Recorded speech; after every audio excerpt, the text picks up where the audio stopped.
Hello students, my name is Saruk Hussain and today we will discuss the first part of ANTS Organic Chemistry. I hope आपका exam अच्छा गया होगा और हम लोग start करते हैं बिना किसी डिले के पेपर को डिस्कस करना। तो अगर आप देखेंगे क्वेश्चन नंबर 46 को, तो क्वेश्चन नंबर 46 में आपसे पूछा है the energy required to completely separate 1 mole of a solid ionic compounds into gaseous constituent ion. 1 mole solid ionic compound को उसके गैसियस कॉन्स्टिट्यूएंट आयन में सेपरेट अगर आप कर रहे हो, ब्रेक कर रहे हो, तो फिर उसमें जो एनर्जी रिक्वायर्ड होती है वो क्या कहलाती है? लैटिस एनर्जी कहलाती है, राइट? है ना? कि अगर आपके पास सपोज NaCl है, NaCl सॉलिड को अगर आप ब्रेक कर रहे हो किस में? Na+ गैसियस में और Cl- गैसियस में, तो यहाँ जो एनर्जी होगी वो एनर्जी क्या होगी? लैटिस एनर्जी कहलाती है ना। तो यहाँ पर जो एनर्जी है ये क्या हो रहा है? आप लैटिस ब्रेक कर रहे हो तो एनर्जी चाहिए होगी, यानी एक एंडोथर्मिक प्रोसेस होता है। इसी का उल्टा लिखता तो वो भी लैटिस एनर्जी होती, लेकिन वहाँ अट्रैक्शन होता और अट्रैक्शन की वजह से एनर्जी क्या होती? रिलीज होती, तो वहाँ पर एक्सोथर्मिक प्रोसेस होता है। यानी लैटिस एनर्जी दोनों होती है, एंडोथर्मिक भी और एक्सोथर्मिक भी। चूँकि यहाँ पर लैटिस को ब्रेक करने की बात हो रही है तो आंसर तो आपका लैटिस एनर्जी है, लेकिन प्रोसेस जो है वो कैसा है आपका? यहाँ पर एंडोथर्मिक प्रोसेस है। तो इस पे ऐसा भी क्वेश्चन बन सकता था कि एंडोथर्मिक प्रोसेस है या एक्सोथर्मिक प्रोसेस है। तो अभी तो फिलहाल अपना सिंपल सा है कि भाई अगर आप किसी लैटिस को ब्रेक कर रहे हो तो जितनी एनर्जी चाहिए उसको ब्रेक करने में, लेकिन ध्यान रहे किसमें? गैसियस कॉन्स्टिट्यूएंट आयंस में, वही क्या कहलाएगा? उसकी लैटिस एनर्जी कहलाएगी। तो इसका आंसर बड़ा सिंपल सा है, 46 का आंसर डी हो जाएगा, राइट? नेक्स्ट क्वेश्चन हम लोग देखेंगे, क्वेश्चन नंबर 47। क्वेश्चन नंबर 47 भी बहुत सिंपल सा क्वेश्चन है। आपसे पूछा है strongest bond is found by head on overlapping. Head on overlapping ऐसा सामने सामने टकरा रहा है, तो इसमें सबसे आपके पास स्ट्रॉन्गर बॉन्ड कौन होगा? तो जब भी हेड ऑन ओवरलैपिंग होता है तो कौन सा बॉन्ड बनता है? Sigma bond. तो हम लोग सीखते हैं कि अगर सिग्मा बॉन्ड है तो उसमें सबसे ज़्यादा स्ट्रॉन्गर SS, SP और PP में सबसे स्ट्रॉन्ग कौन सी ओवरलैपिंग होती है? तो सबसे ज़्यादा PP, then SP and then सबसे घटिया ओवरलैपिंग कौन सी होती है? SS होती है, क्योंकि P जो होता है ये क्या होता है? मोर डायरेक्शनल होता है, मोर डायरेक्शनल होता है, राइट? एंड क्या होता है? एंड मोर कॉन्सनट्रेटेड होता है, मोर कॉन्सनट्रेटेड होता है। इस वजह से P और P की ओवरलैपिंग क्या होगी? सबसे ज़्यादा अच्छी होगी। और अगर एक्सटेंट ऑफ ओवरलैपिंग अच्छी है तो बताओ क्या होगा? बॉन्ड का स्ट्रेंथ भी क्या होगा? ज़्यादा होगा, राइट? तो आपसे वही पूछा है 2S है 2P है, 2P है 2P है और 2S और 2S है, तो आप क्या बोलोगे? क्या होगा आंसर? 2P और 2P हो जाएगा, यानी इसका ऑप्शन नंबर बी जो है वो आंसर हो जाएगा। लेकिन ध्यान रहे एक चीज़ को और मैं आपको बता दूँ यहाँ पर कि ये कहाँ काम करता है? जहाँ पर शेल की एनर्जी क्या होती है? सेम होती है। अगर शेल की एनर्जी सेम नहीं होती तो वहाँ दूसरा फैक्टर आपको देखना पड़ता है और वो अलग टाइप का क्वेश्चन आपको देखने को मिलता है ना। यहाँ पर शेल सेम रखा गया है तो आपको क्या देखनी थी? बस एक्सटेंट ऑफ ओवरलैपिंग ज़्यादा किसकी है? तो PP की, देन SP की, देन SS की होती है। इसीलिए आपका आंसर क्या हो जाएगा? ऑप्शन नंबर बी जो है वो करेक्ट आंसर हो जाएगा, ठीक है? चलिए हम लोग आगे बढ़ते हैं नेक्स्ट क्वेश्चन की तरफ। नेक्स्ट क्वेश्चन है अपने पास क्वेश्चन नंबर 48 और क्वेश्चन नंबर 48 में आपसे पूछा है dipole moment is shown by. कौन डाइपोल मोमेंट शो करेगा? तो अगर आप 1,4 डाइक्लोरोबेंजीन की बात करते हो, किसकी बात करते हो? 1,4 डाइक्लोरोबेंजीन की बात करते हो, तो 1,4 में क्या हो जाएगा आपके पास? ये 1 है, ये 2 है, ये 3 है, ये 4 है। तो आप क्या बोलोगे? 1 और 4 में जो आपके पास नेट डाइपोल आएगा ये इसको क्या करेगा? इसको कैंसिल कर देगा, तो इसका यूनिट क्या आएगा? 0 आ जाएगा। तो डाइपोल तो है ही नहीं। फिर दूसरे में बोल रहे हैं सिस वाला है आपके पास, सिस 1,2 डाइक्लोरोइथीन। इथीन मतलब कितने कार्बन? 2 कार्बन। और 1 और 2 पे बोल रहा है डाइक्लोरो और दोनों बोल रहा है सिस है, यानी आपके पास इस तरीके से है। तो इसका डाइपोल अगर आप देखोगे तो मोर इलेक्ट्रोनेगेटिव कौन है? क्लोरीन, तो एरो ऐसे बनेगा। मोर इलेक्ट्रोनेगेटिव कौन है? क्लोरीन, तो एरो ऐसे बनेगा डाइपोल का। इसमें मोर इलेक्ट्रोनेगेटिव है कार्बन, तो एरो ऐसे बनेगा। इसमें मोर इलेक्ट्रोनेगेटिव कौन है? कार्बन, तो एरो ऐसे बनेगा। ये और ये ऐड हो जाएगा, ये और ये ऐड हो जाएगा और कुछ ना कुछ रिजल्टेंट आएगा। कैंसिल तो हो नहीं रहा है यहाँ पर, तो म्यूनिट क्या होगा? नॉट इक्वल टू 0 होगा, है ना? मतलब कुछ ना कुछ वैल्यू आएगी। आपके पास थर्ड वाला है ट्रांस, इसी का ट्रांसफॉर्म दे दिया 1,2 डाइक्लोरोइथीन। तो ट्रांस में क्या है ना आपके पास जो नेट है वो कैंसिल हो जाएगा। देखो ये ट्रांस है आपका, तो Cl इधर वाला वेक्टर इधर वाले वेक्टर को इक्वल एंड अपोजिट वेक्टर क्या करेगा? कैंसिल। इसमें इक्वल एंड अपोजिट वेक्टर क्या करेगा? कैंसिल। क्यों? डायरेक्शन समझ में आ रहा होगा। कार्बन मोर इलेक्ट्रोनेगेटिव हाइड्रोजन से इधर बनेगा, कार्बन मोर इलेक्ट्रोनेगेटिव हाइड्रोजन से इधर बनेगा, तो ये इसको कैंसिल कर दिया, ये इसको कैंसिल कर दिया, इक्वल एंड अपोजिट, तो म्यूनिट इसका भी क्या आ गया? 0 आ गया, राइट? लास्ट है आपका बेंजीन। तो बेंजीन आपको पता ही है इसका म्यूनिट भी कैसा होगा? 0 होता है। तो ये कैसा है आपके पास, नॉन पोलर कंपाउंड होता है। तो बताओ आंसर क्या आ जाएगा, यही आंसर है अपना, यानी ऑप्शन जो है बी जो है ये अपना करेक्ट आंसर हो जाएगा, राइट। चलिए आगे बढ़ते हैं हम लोग नेक्स्ट क्वेश्चन की तरफ। नेक्स्ट क्वेश्चन है अपने पास क्वेश्चन नंबर 49। ये आपके पास थोड़ा सा आपको क्वेश्चन करते समय ध्यान रखना है, नहीं तो अदरवाइज आपसे क्वेश्चन में एरर हो सकता है। आपसे क्या दिया है, NH4+ है ना, आपसे क्या दिया हुआ है, NH3 है, ठीक है, और आपसे क्या दिया हुआ है, NH2- दिया हुआ है। लेकिन ध्यान दें इस पर एक एरो भी लिखा हुआ है और ये एरो बता रहा है कि क्या क्या चेंजेस होनी चाहिए। तो यहाँ पर बोल रहा है कि इसमें क्या होना चाहिए, डिक्रीज़ होना चाहिए, जो भी चीज़ हो रही है वो डिक्रीज़ होनी चाहिए, इसमें भी जो भी चीज़ हो रही है वो डिक्रीज़ होनी चाहिए, और इसमें जो चीज़ हो रही है वो इंक्रीज़ होनी चाहिए। तो क्या है पहला option, number of lone pair at nitrogen. मतलब अगर NH4+ की अगर हम लोग बात करेंगे तो इस पर क्या हो जाएगा, number of lone pair nitrogen पे कितना है, 0 LP है कि नहीं। अगर आप NH3 की बात करोगे तो NH3 पे आपके पास क्या है, आपके पास 1 LP है कि नहीं। और अगर आप NH2- की बात करोगे तो NH2- में आपके पास कितने LP हैं, तो आप बोलोगे सर यहाँ पर 2 LP है। अब ज़रा आप देखो यहाँ पर चेंज हो रहा है कि नहीं, NH4+ से NH3 पे जा रहे हो, NH4+ से NH3 पे जा रहे हो तो लोन पेयर बढ़ रहा है, यहाँ तो डिक्रीज हो रहा है, यानी ये आंसर तो हो ही नहीं सकता। फिर टोटल नंबर ऑफ इलेक्ट्रॉन्स अगर आप देखोगे तो इसमें टोटल नंबर ऑफ इलेक्ट्रॉन, इसमें total number of electron decrease हो रहा है क्या, नहीं, बिल्कुल भी डिक्रीज नहीं हो रहा है। तो आप क्या बोलोगे कि यहाँ भी अगर डिक्रीज नहीं हो रहा है सर, तो फिर क्या बोलेंगे कि ये वाला ऑप्शन भी नहीं हो सकता। फिर बोला number of p orbitals in hybridization of nitrogen, number of p orbitals participate, यानी हाइब्रिडेशन चेक कर लो आप। तो बताओ NH4+ की जो हाइब्रिडेशन आएगी, इसकी हाइब्रिडेशन क्या होगी, sp3, इसकी भी हाइब्रिडेशन क्या होगी, sp3, और इसकी हाइब्रिडेशन भी क्या होगी, sp3। तो तीनों का हाइब्रिडेशन क्या है, तीनों का हाइब्रिडेशन तो सेम है, यानी number of p orbitals hybridization में नाइट्रोजन के क्या कर रहे हैं, सेम पार्टिसिपेट कर रहे हैं। तो फिर आप क्या बोलोगे, ये भी आंसर नहीं है। तो बचा क्या, बॉन्ड एंगल एट नाइट्रोजन। तो बॉन्ड एंगल नाइट्रोजन पे बताओ, अगर सबकी हाइब्रिडेशन सेम है तो डिपेंड किस पे करेगा, लोन पेयर पे। किस पे डिपेंड करेगा, लोन पेयर पे।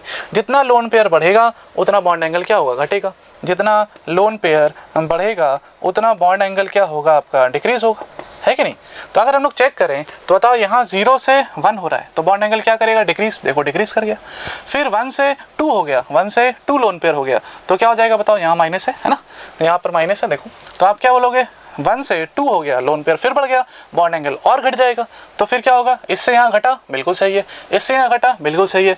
लेकिन जब यहाँ इन दोनों में कंपैरिजन करोगे तो बॉन्ड एंगल क्या हो जाएगा, बढ़ जाएगा, क्योंकि यहाँ 2 लोन पेयर थे तो लोन पेयर के रिपल्सन से बॉन्ड एंगल घट गया, और यहाँ पे बॉन्ड एंगल इससे कंपैरिजन में क्या होगा, ज़्यादा। तो देखो ये बढ़ रहा है।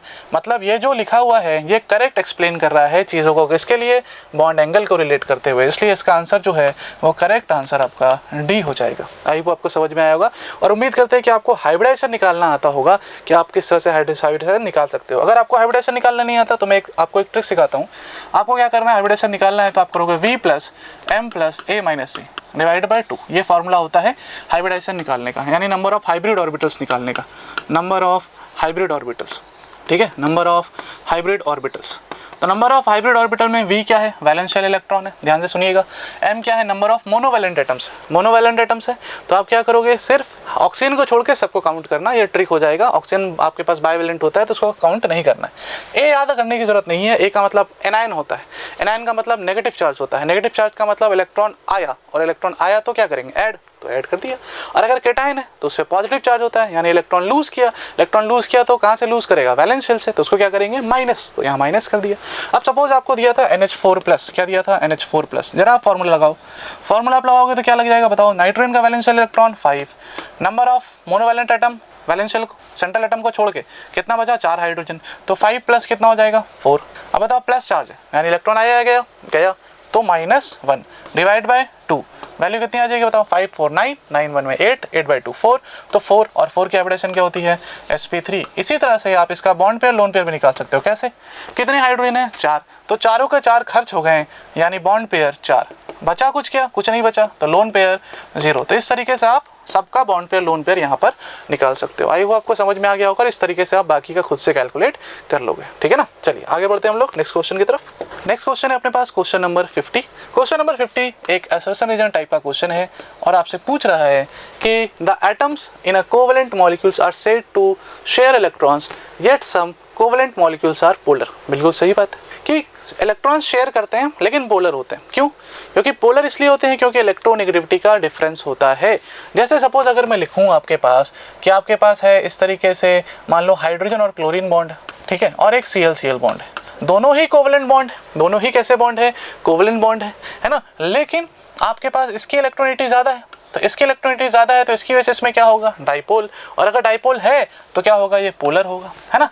लेकिन यहाँ पर क्या है, डाइपोल है क्या, नहीं, क्योंकि इलेक्ट्रॉनिक डिफरेंस है ही नहीं, और जब इलेक्ट्रॉनिक डिफरेंस नहीं है तो ये कैसा है, नॉन पोलर है, कैसा है, नॉन पोलर। तो यहाँ पर वही चीज़ कहने की बात हो रही है कि the atoms in a covalent molecule are said to share electrons yet some covalent molecules are polar. बिल्कुल सही बात है, क्यों पोलर है, because of difference in electronegativity, and वहाँ पर आपको डाइपोल मूवमेंट जनरेट होगा।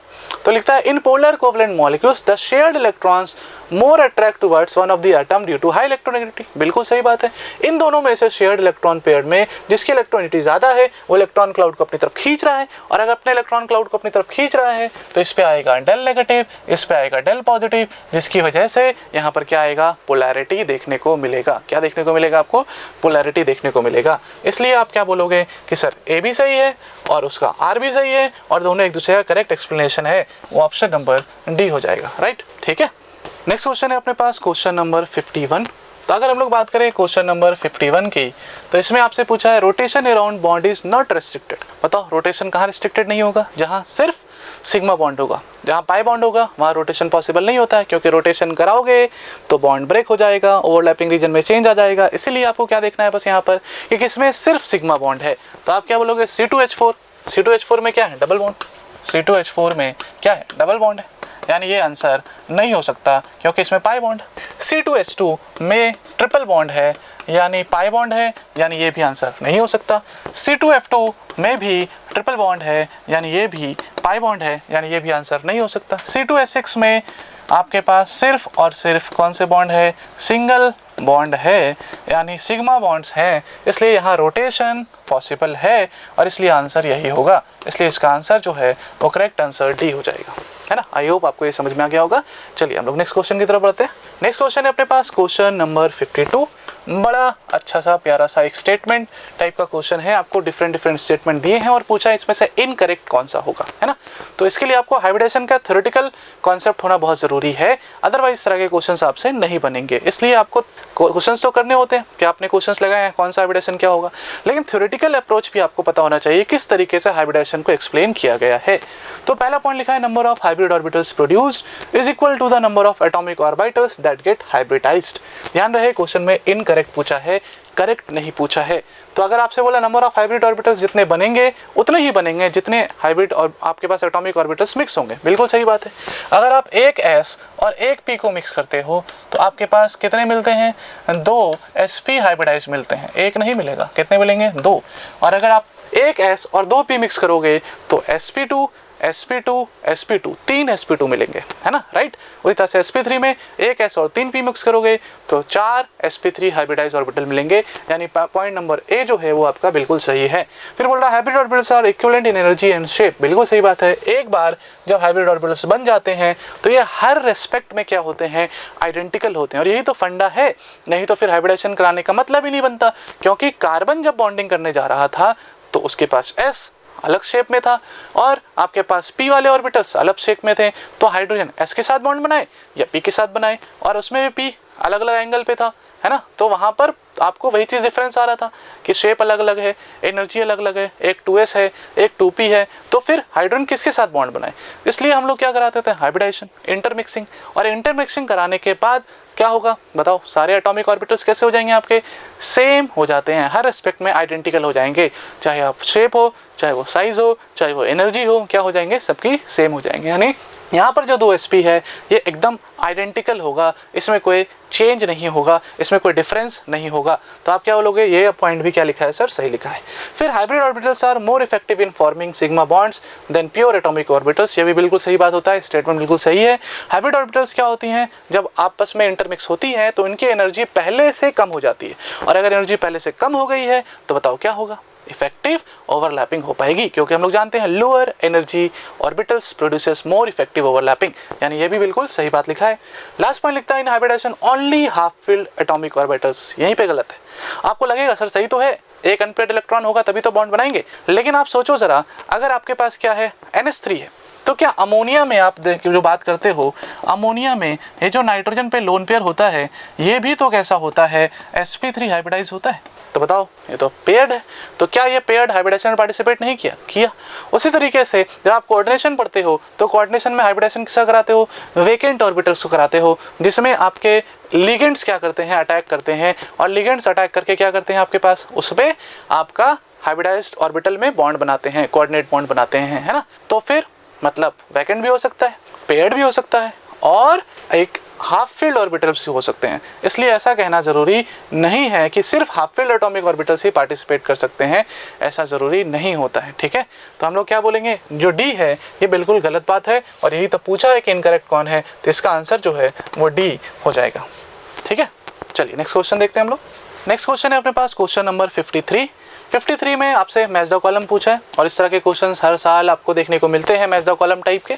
तो आपसे पूछा है कि बताओ XgF6 का क्या होगा। तो अभी जो मैंने फार्मूला बताया आप उससे कैलकुलेट कर सकते हो, है ना, कि यहाँ से क्या हो जाएगा 8 + 6 वैलेंशियल इलेक्ट्रॉन प्लस फ्लोरीन कितने 6 डिवाइडेड बाई 2, क्योंकि कोई चार्ज नहीं है।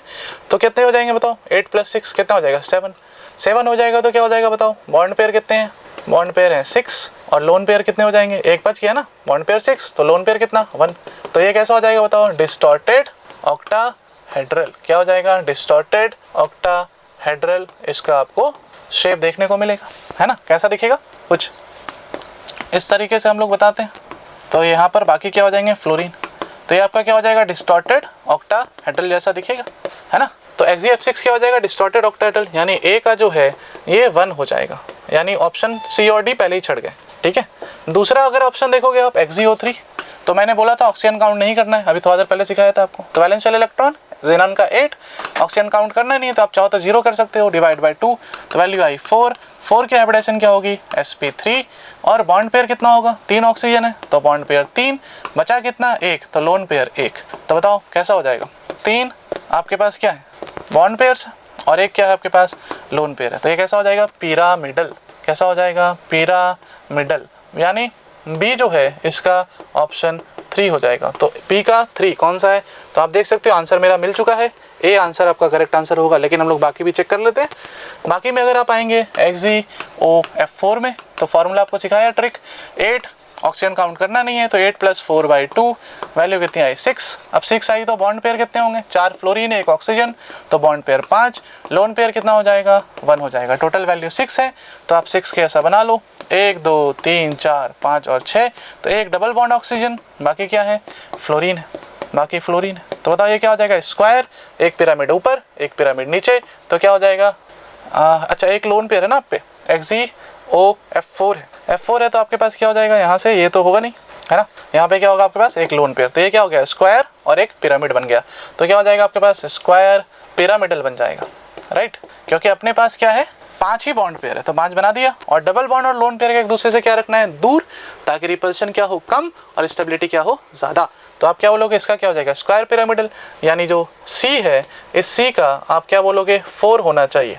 तो C का 4 मैच कर रहा है अभी भी। एंड लास्ट अगर आप देखोगे XgF4, तो फिर से फॉर्मूला अगर मैं बताऊं तो 8 + 4/2, वैल्यू आएगी 6। अब इसमें बॉन्ड पेयर कितने, 4 फ्लोरीन है तो बॉन्ड पेयर कितने होंगे 4, लोन पेयर कितने हो जाएंगे बताओ 2।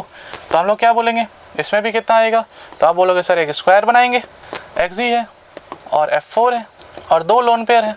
तो 2 लोन पेयर है तो क्या हो जाएगा बताओ, एक ऊपर और एक नीचे, एक दूसरे से लोन पेयर को रखा दूर, रिपल्शन होगा कम, स्टेबिलिटी होगी ज़्यादा। तो क्या होगा, कैसा दिखा, लोन पेयर ढक दो, जो दिखता है वही शेप होता है, तो क्या हो जाएगा स्क्वायर प्लेनर, है ना। तो ये सब आपको बहुत अच्छे से पता होगा, क्योंकि हम लोग क्लासेस में ये सब बहुत अच्छे से पढ़ते हैं और ये सब क्वेश्चन करते करते याद हो जाता है कि आंसर क्या होगा। तो हम लोगों ने देखा आंसर क्या हो जाएगा, बताओ ये कौन सा मैच कर रहा है, XgF4 स्क्वायर प्लेनर, यानी A का 2। तो सारे ऑप्शन अगर आप मैच करोगे तो आंसर क्या आएगा आपको, ऑप्शन नंबर A जो है वो करेक्ट आंसर हो जाएगा, राइट। चलिए आगे बढ़ते हैं हम लोग नेक्स्ट क्वेश्चन की तरफ। नेक्स्ट क्वेश्चन है अपने पास क्वेश्चन नंबर 54। क्वेश्चन नंबर 54 में आपसे पूछा है कि इसमें से सबसे स्ट्रॉन्गेस्ट कौन सा होगा अट्रैक्शन। तो आप देखोगे ये क्या है मॉलिक्यूल, ये कैसा है मॉलिक्यूल, बताओ H2 क्या है नॉन पोलर, H2 क्या है नॉन पोलर, और ये H2 भी क्या है नॉन पोलर। तो नॉन पोलर और नॉन पोलर के बीच का इंटरेक्शन है NP-NP इंटरेक्शन, ठीक है। HCl और C6H6 क्या है? HCl क्या है आपके पास? पोलर, और C6H6 मतलब बेंजीन, अभी थोड़ा देर पहले हम लोगों ने देखा था यूनिट 0 आता है, ये कैसा है? नॉन पोलर, तो इनके बीच अट्रैक्शन है। दूसरा क्या है? HCl और HCl, यानी ये क्या है? पोलर और पोलर के बीच का अट्रैक्शन है। और सबसे लास्ट में क्या है? Na+ यानी आयन कंप्लीट चार्ज, और ClH यानी डेल नेगेटिव और डेल पॉजिटिव, तो इन दोनों के बीच अट्रैक्शन है। बताओ आयन और डाइपोल, आयन का मतलब कंप्लीट चार्ज का अट्रैक्शन क्या होगा? पार्शियल चार्ज के साथ ज़्यादा होगा या पार्शियल वाला ज़्यादा होगा? तो बताओ कंप्लीट का हमेशा क्या होता है? ज़्यादा होता है। यानी आयन डाइपोल इंटरेक्शन जो होता है ये सबसे स्ट्रॉन्गेस्ट इंटरेक्शन है इन सब में से, इसलिए आंसर जो है इसका वो डी हो जाएगा।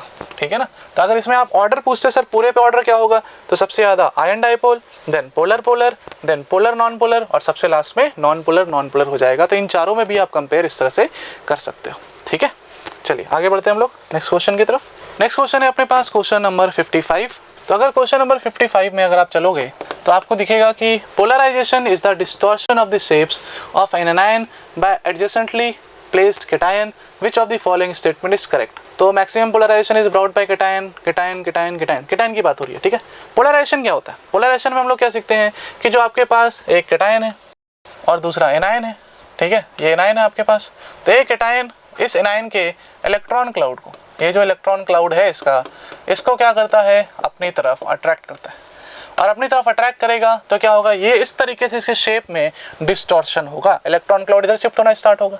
तो ये जो डिस्टॉर्शन है इसी के बारे में पूछा है कि भाई ये तो पोलराइजेशन है, बिल्कुल सही बात, इसका डिस्टॉर्ट होना ही क्या है? पोलराइजेशन है। ये पोलराइजेशन ज़्यादा कब होगा? आप खुद सोचो, जब इस कैटायन की इसको अपनी तरफ पुल करने की टेंडेंसी कब होगी? ज़्यादा होगी। कब होगी ज़्यादा? जब चार्ज ज़्यादा होगा तो अट्रैक्शन ज़्यादा होगा। दूसरा साइज़ छोटा होगा, साइज़ छोटा होगा तो चार्ज डेंसिटी ज़्यादा होगी, तो उसके अट्रैक्ट करने की टेंडेंसी उसकी और क्या होगी? और बढ़ जाएगी। तो आपको क्या ढूंढना है? साइज़ छोटा एंड चार्ज ज़्यादा। तो हम लोग बोलेंगे large cation is likely to bring about, ना भाई लार्ज कैटायन नहीं चाहिए अपने को, है ना। अच्छा, यहाँ ये होगा, इससे चलते हैं अपना maximum polarisation is brought by cation of high charge. ज़्यादा चार्ज होगा कैटायन पे तो उसका मैक्सिमम पोलराइजेशन होगा, बिल्कुल सही है, ए सही बात लिखा है, आंसर तो मिल चुका है अपना। लेकिन बाकी भी देख लेते हैं। Minimum polarization is brought by a cation of low radius, नहीं, हम लोगों ने क्या सीखा? जिसका रेडियस कम होगा उसमें ज़्यादा पोलराइजेशन होगा, क्योंकि वो ज़्यादा अट्रैक्ट करेगा बिकॉज ऑफ चार्ज डेंसिटी उसकी ज़्यादा होगी, राइट। नेक्स्ट है large cation is likely to bring about a large degree of polarization, नहीं, लार्ज कैटायन थोड़ी ना ज़्यादा डिग्री ऑफ पोलराइजेशन कराएगा। और polarization power of cation is less than that of anion, polarization power cation का क्या होता है? कम होता है। नहीं, पोलराइजेशन पावर दो होता है, एक पोलराइजिंग पावर और एक होता है पोलराइजेबिलिटी। तो पोलराइजेबिलिटी किसकी होती है? एनायन की, और पोलराइजिंग पावर किसको होता है? कैटायन के लिए होता है। तो ये तो ऐसे भी गलत लिखा है, तो आप क्या बोलोगे कि आपके पास जो करेक्ट आंसर है वो क्या हो जाएगा? Maximum polarisation is brought by cation of high charge, यानी ए जो है इसका वो करेक्ट आंसर आपके पास निकल के आ जाएगा। ठीक है, चलिए आगे बढ़ते हैं हम लोग। नेक्स्ट क्वेश्चन है क्वेश्चन नंबर 56। तो अगर क्वेश्चन नंबर 56 की आप बात करोगे तो आपको पूछा आइसोस्ट्रक्चरल कौन सा है। तो सबसे पहले ऐसे क्वेश्चंस को आप जल्दी करने के लिए ना हाइब्रिडाइजेशन देखा करो, सबसे आसान तरीका होता है, और अगर आपको थोड़ा सा भी ध्यान रहेगा तो आप क्वेश्चंस को जल्दी कर पाओगे। तो इसके लिए मैंने अभी जस्ट फॉर्मूला बताया, जैसे आप v + m + a - c divided by 2 एक करके आप सब में चेक कर सकते हो। ठीक है, लेकिन मुझे साफ साफ दिख रहा है इसमें, क्योंकि हम लोग इतना बार क्वेश्चन कर चुके होते हैं क्लास में, आप लोगों को करा चुके होते हैं कि आपको भी याद दिखना चाहिए कि सर हम लोगों ने करा है क्वेश्चन PO4 3- SO4 2- ClO4-, इन सब की हाइब्रिडाइजेशन क्या है सर? सेम है, और इन सब में कोई भी लोन पेयर नहीं है। जब हाइब्रिडाइजेशन सेम है, लोन पेयर भी सेम है, तो बताओ क्या होगा? स्ट्रक्चर भी सेम होगा। तो इसलिए आंसर इसका क्या हो जाएगा? डी हो जाएगा। इसका आंसर क्या हो जाएगा? डी आपका हो जाएगा। सिंपल सा क्वेश्चन है। ठीक है, अगर मैं बताऊं आपको PO4 3- देखो मैं बता देता हूँ इसके बारे में आपको, आप चाहो तो एक एक करके सबका चेक कर सकते हो, जैसे बताया वैसे कर लेना, जैसे ये बता रहा हूँ आप ऐसे भी कर सकते हो, यही चीज़ है। फॉर्मूला क्या सिखाया था? v + m + a - c। बताओ वैलेंशियल इलेक्ट्रॉन फास्फोरस का 5 है ना। बताओ ऑक्सीजन तो काउंट करना नहीं है, तो फिर 3- यानी इलेक्ट्रॉन आया, कितने आए? 3, तो 5 + 3/2 वैल्यू कितनी आई? 4। बताओ बॉन्ड पेयर कितने ऑक्सीजन है? 4। लोन पेयर कितना है? 0। और हाइब्रिडाइजेशन क्या होगी? sp3। ठीक है, इसमें भी आप देख लो। 6 वैलेंशियल इलेक्ट्रॉन सल्फर का, ऑक्सीजन काउंट करना नहीं है। 2- मतलब 2 इलेक्ट्रॉन आया, तो 6 + 2/2 यानी फिर से वैल्यू 4। बॉन्ड पेयर कितना है? 4। लोन पेयर कितना है? 0। तो बताओ क्या हो जाएगा हाइब्रिडाइजेशन? sp3। तो सेम है, लोन पेयर भी सेम है, बॉन्ड पेयर भी सेम है, तो आइसो स्ट्रक्चरल होगा, ये भी टेट्राहेड्रल, ये भी tetrahedral. ClO4 minus, valence electron chlorine का 7, ऑक्सीजन के लिए काउंट करना नहीं है, माइनस है तो एक इलेक्ट्रॉन आया, यानी +1 डिवाइड बाई 2, वैल्यू कितनी आई 4, यानी हाइब्रिडाइजेशन sp3, और शेप नहीं बदलेगा, क्यों? क्योंकि बॉन्ड पेयर कितना है, 4 ऑक्सीजन है, तो चारों को 4 बॉन्ड पेयर, बचा ही नहीं कुछ, तो लोन पेयर 0। तो आप क्या बोलोगे, सब कुछ सेम, तो शेप भी सेम, स्ट्रक्चर सेम, सारे के सारे टेट्राहेड्रल होंगे, इसलिए आंसर डी होगा। तो इसको आपको ये चीज़ दिखनी चाहिए, आपको इतने क्वेश्चंस प्रैक्टिस हो जाने चाहिए कि आपको ये चीज़ दिखे। अदरवाइज आप सोचो अगर आप सबका एक एक करके चेक करने बैठोगे तो टाइम बहुत ज़्यादा वेस्ट होगा, आपको इससे बचना है। आपको क्वेश्चंस प्रैक्टिस करने हैं बहुत सारे, ताकि आप ऐसे क्वेश्चंस करते समय आपको पहले से दिमाग में रहे कि अच्छा ये ऑप्शन तो नहीं हो सकता, क्योंकि इसमें हाइब्रिडाइजेशन अलग लगाएगी, इसमें हाइब्रिडाइजेशन अलग लगाएगी, तो आपसे क्वेश्चन का टाइम क्या लगेगा, कम लगेगा उसको सॉल्व करने में। तो आपको अप्रोच यही रखना है कि कम से कम समय में क्वेश्चन को कैसे सॉल्व कर पाए हम लोग, है ना, राइट। चलिए आगे हम लोग बात करेंगे। नेक्स्ट है अपने पास क्वेश्चन नंबर 57। क्या है अपने पास, क्वेश्चन नंबर 57। तो अगर क्वेश्चन नंबर हम लोग 57 की बात करें तो आपसे पूछा है NH3 और NF3 के बारे में। चलो बना लेते हैं। NH3 भी इस तरह से पिरामिडल और NF3 भी इस तरह से पिरामिडल होता है, ठीक है। तो बोल रहा है bond angle is NH3 is smaller than NF3। Bond angle बोल रहा है NH3 का स्मॉलर होता है, ऐसा नहीं है। क्यों? क्योंकि सेंट्रल एटम सेम है, और अगर सेंट्रल एटम सेम है तो डिपेंड किस पे करता है, इलेक्ट्रोनेगेटिविटी ऑफ सराउंडिंग एटम पे। जितनी इलेक्ट्रोनेगेटिविटी सराउंडिंग की क्या होगी, ज़्यादा होगी, उतनी बॉन्ड एंगल उसकी कम हो जाएगी। तो बताओ सराउंडिंग में फ्लोरीन की इलेक्ट्रोनेगेटिविटी क्या है, नाइट्रोजन से ज़्यादा है, तो इसका बॉन्ड एंगल क्या होगा, कम होगा। यानी बॉन्ड एंगल की अगर बात करें तो बॉन्ड एंगल जो है वो ज़्यादा किसका होगा, NH3 का ज़्यादा होगा, किससे, NF3 से। और एक ट्रिक बताऊँ आपको, जब भी फ्लोरीन आप कहाँ देखो, सराउंडिंग में, तो फिर आप क्या कर सकते हो वहाँ पे, उसमें अगर सराउंडिंग में फ्लोरीन है तो फ्लोरीन सबसे मोस्ट इलेक्ट्रोनेगेटिव होता है, तो उसकी बॉन्ड एंगल क्या होगी, बाकियों से तो कम ही होगी अगर सराउंडिंग में कौन है, फ्लोरीन है आपके पास। नेक्स्ट बोल रहा है कि आपके पास, अच्छा एक और पूछा था ना, NH3 has pyramidal and NF3 has trigonal planar shape. नहीं, वो आपको दिख रहा है, दोनों के दोनों कैसे होते हैं, पिरामिडल शेप के होते हैं, यानी ये भी गलत है, और ऑप्शन बी जो अभी डिस्कस किया वो भी गलत है।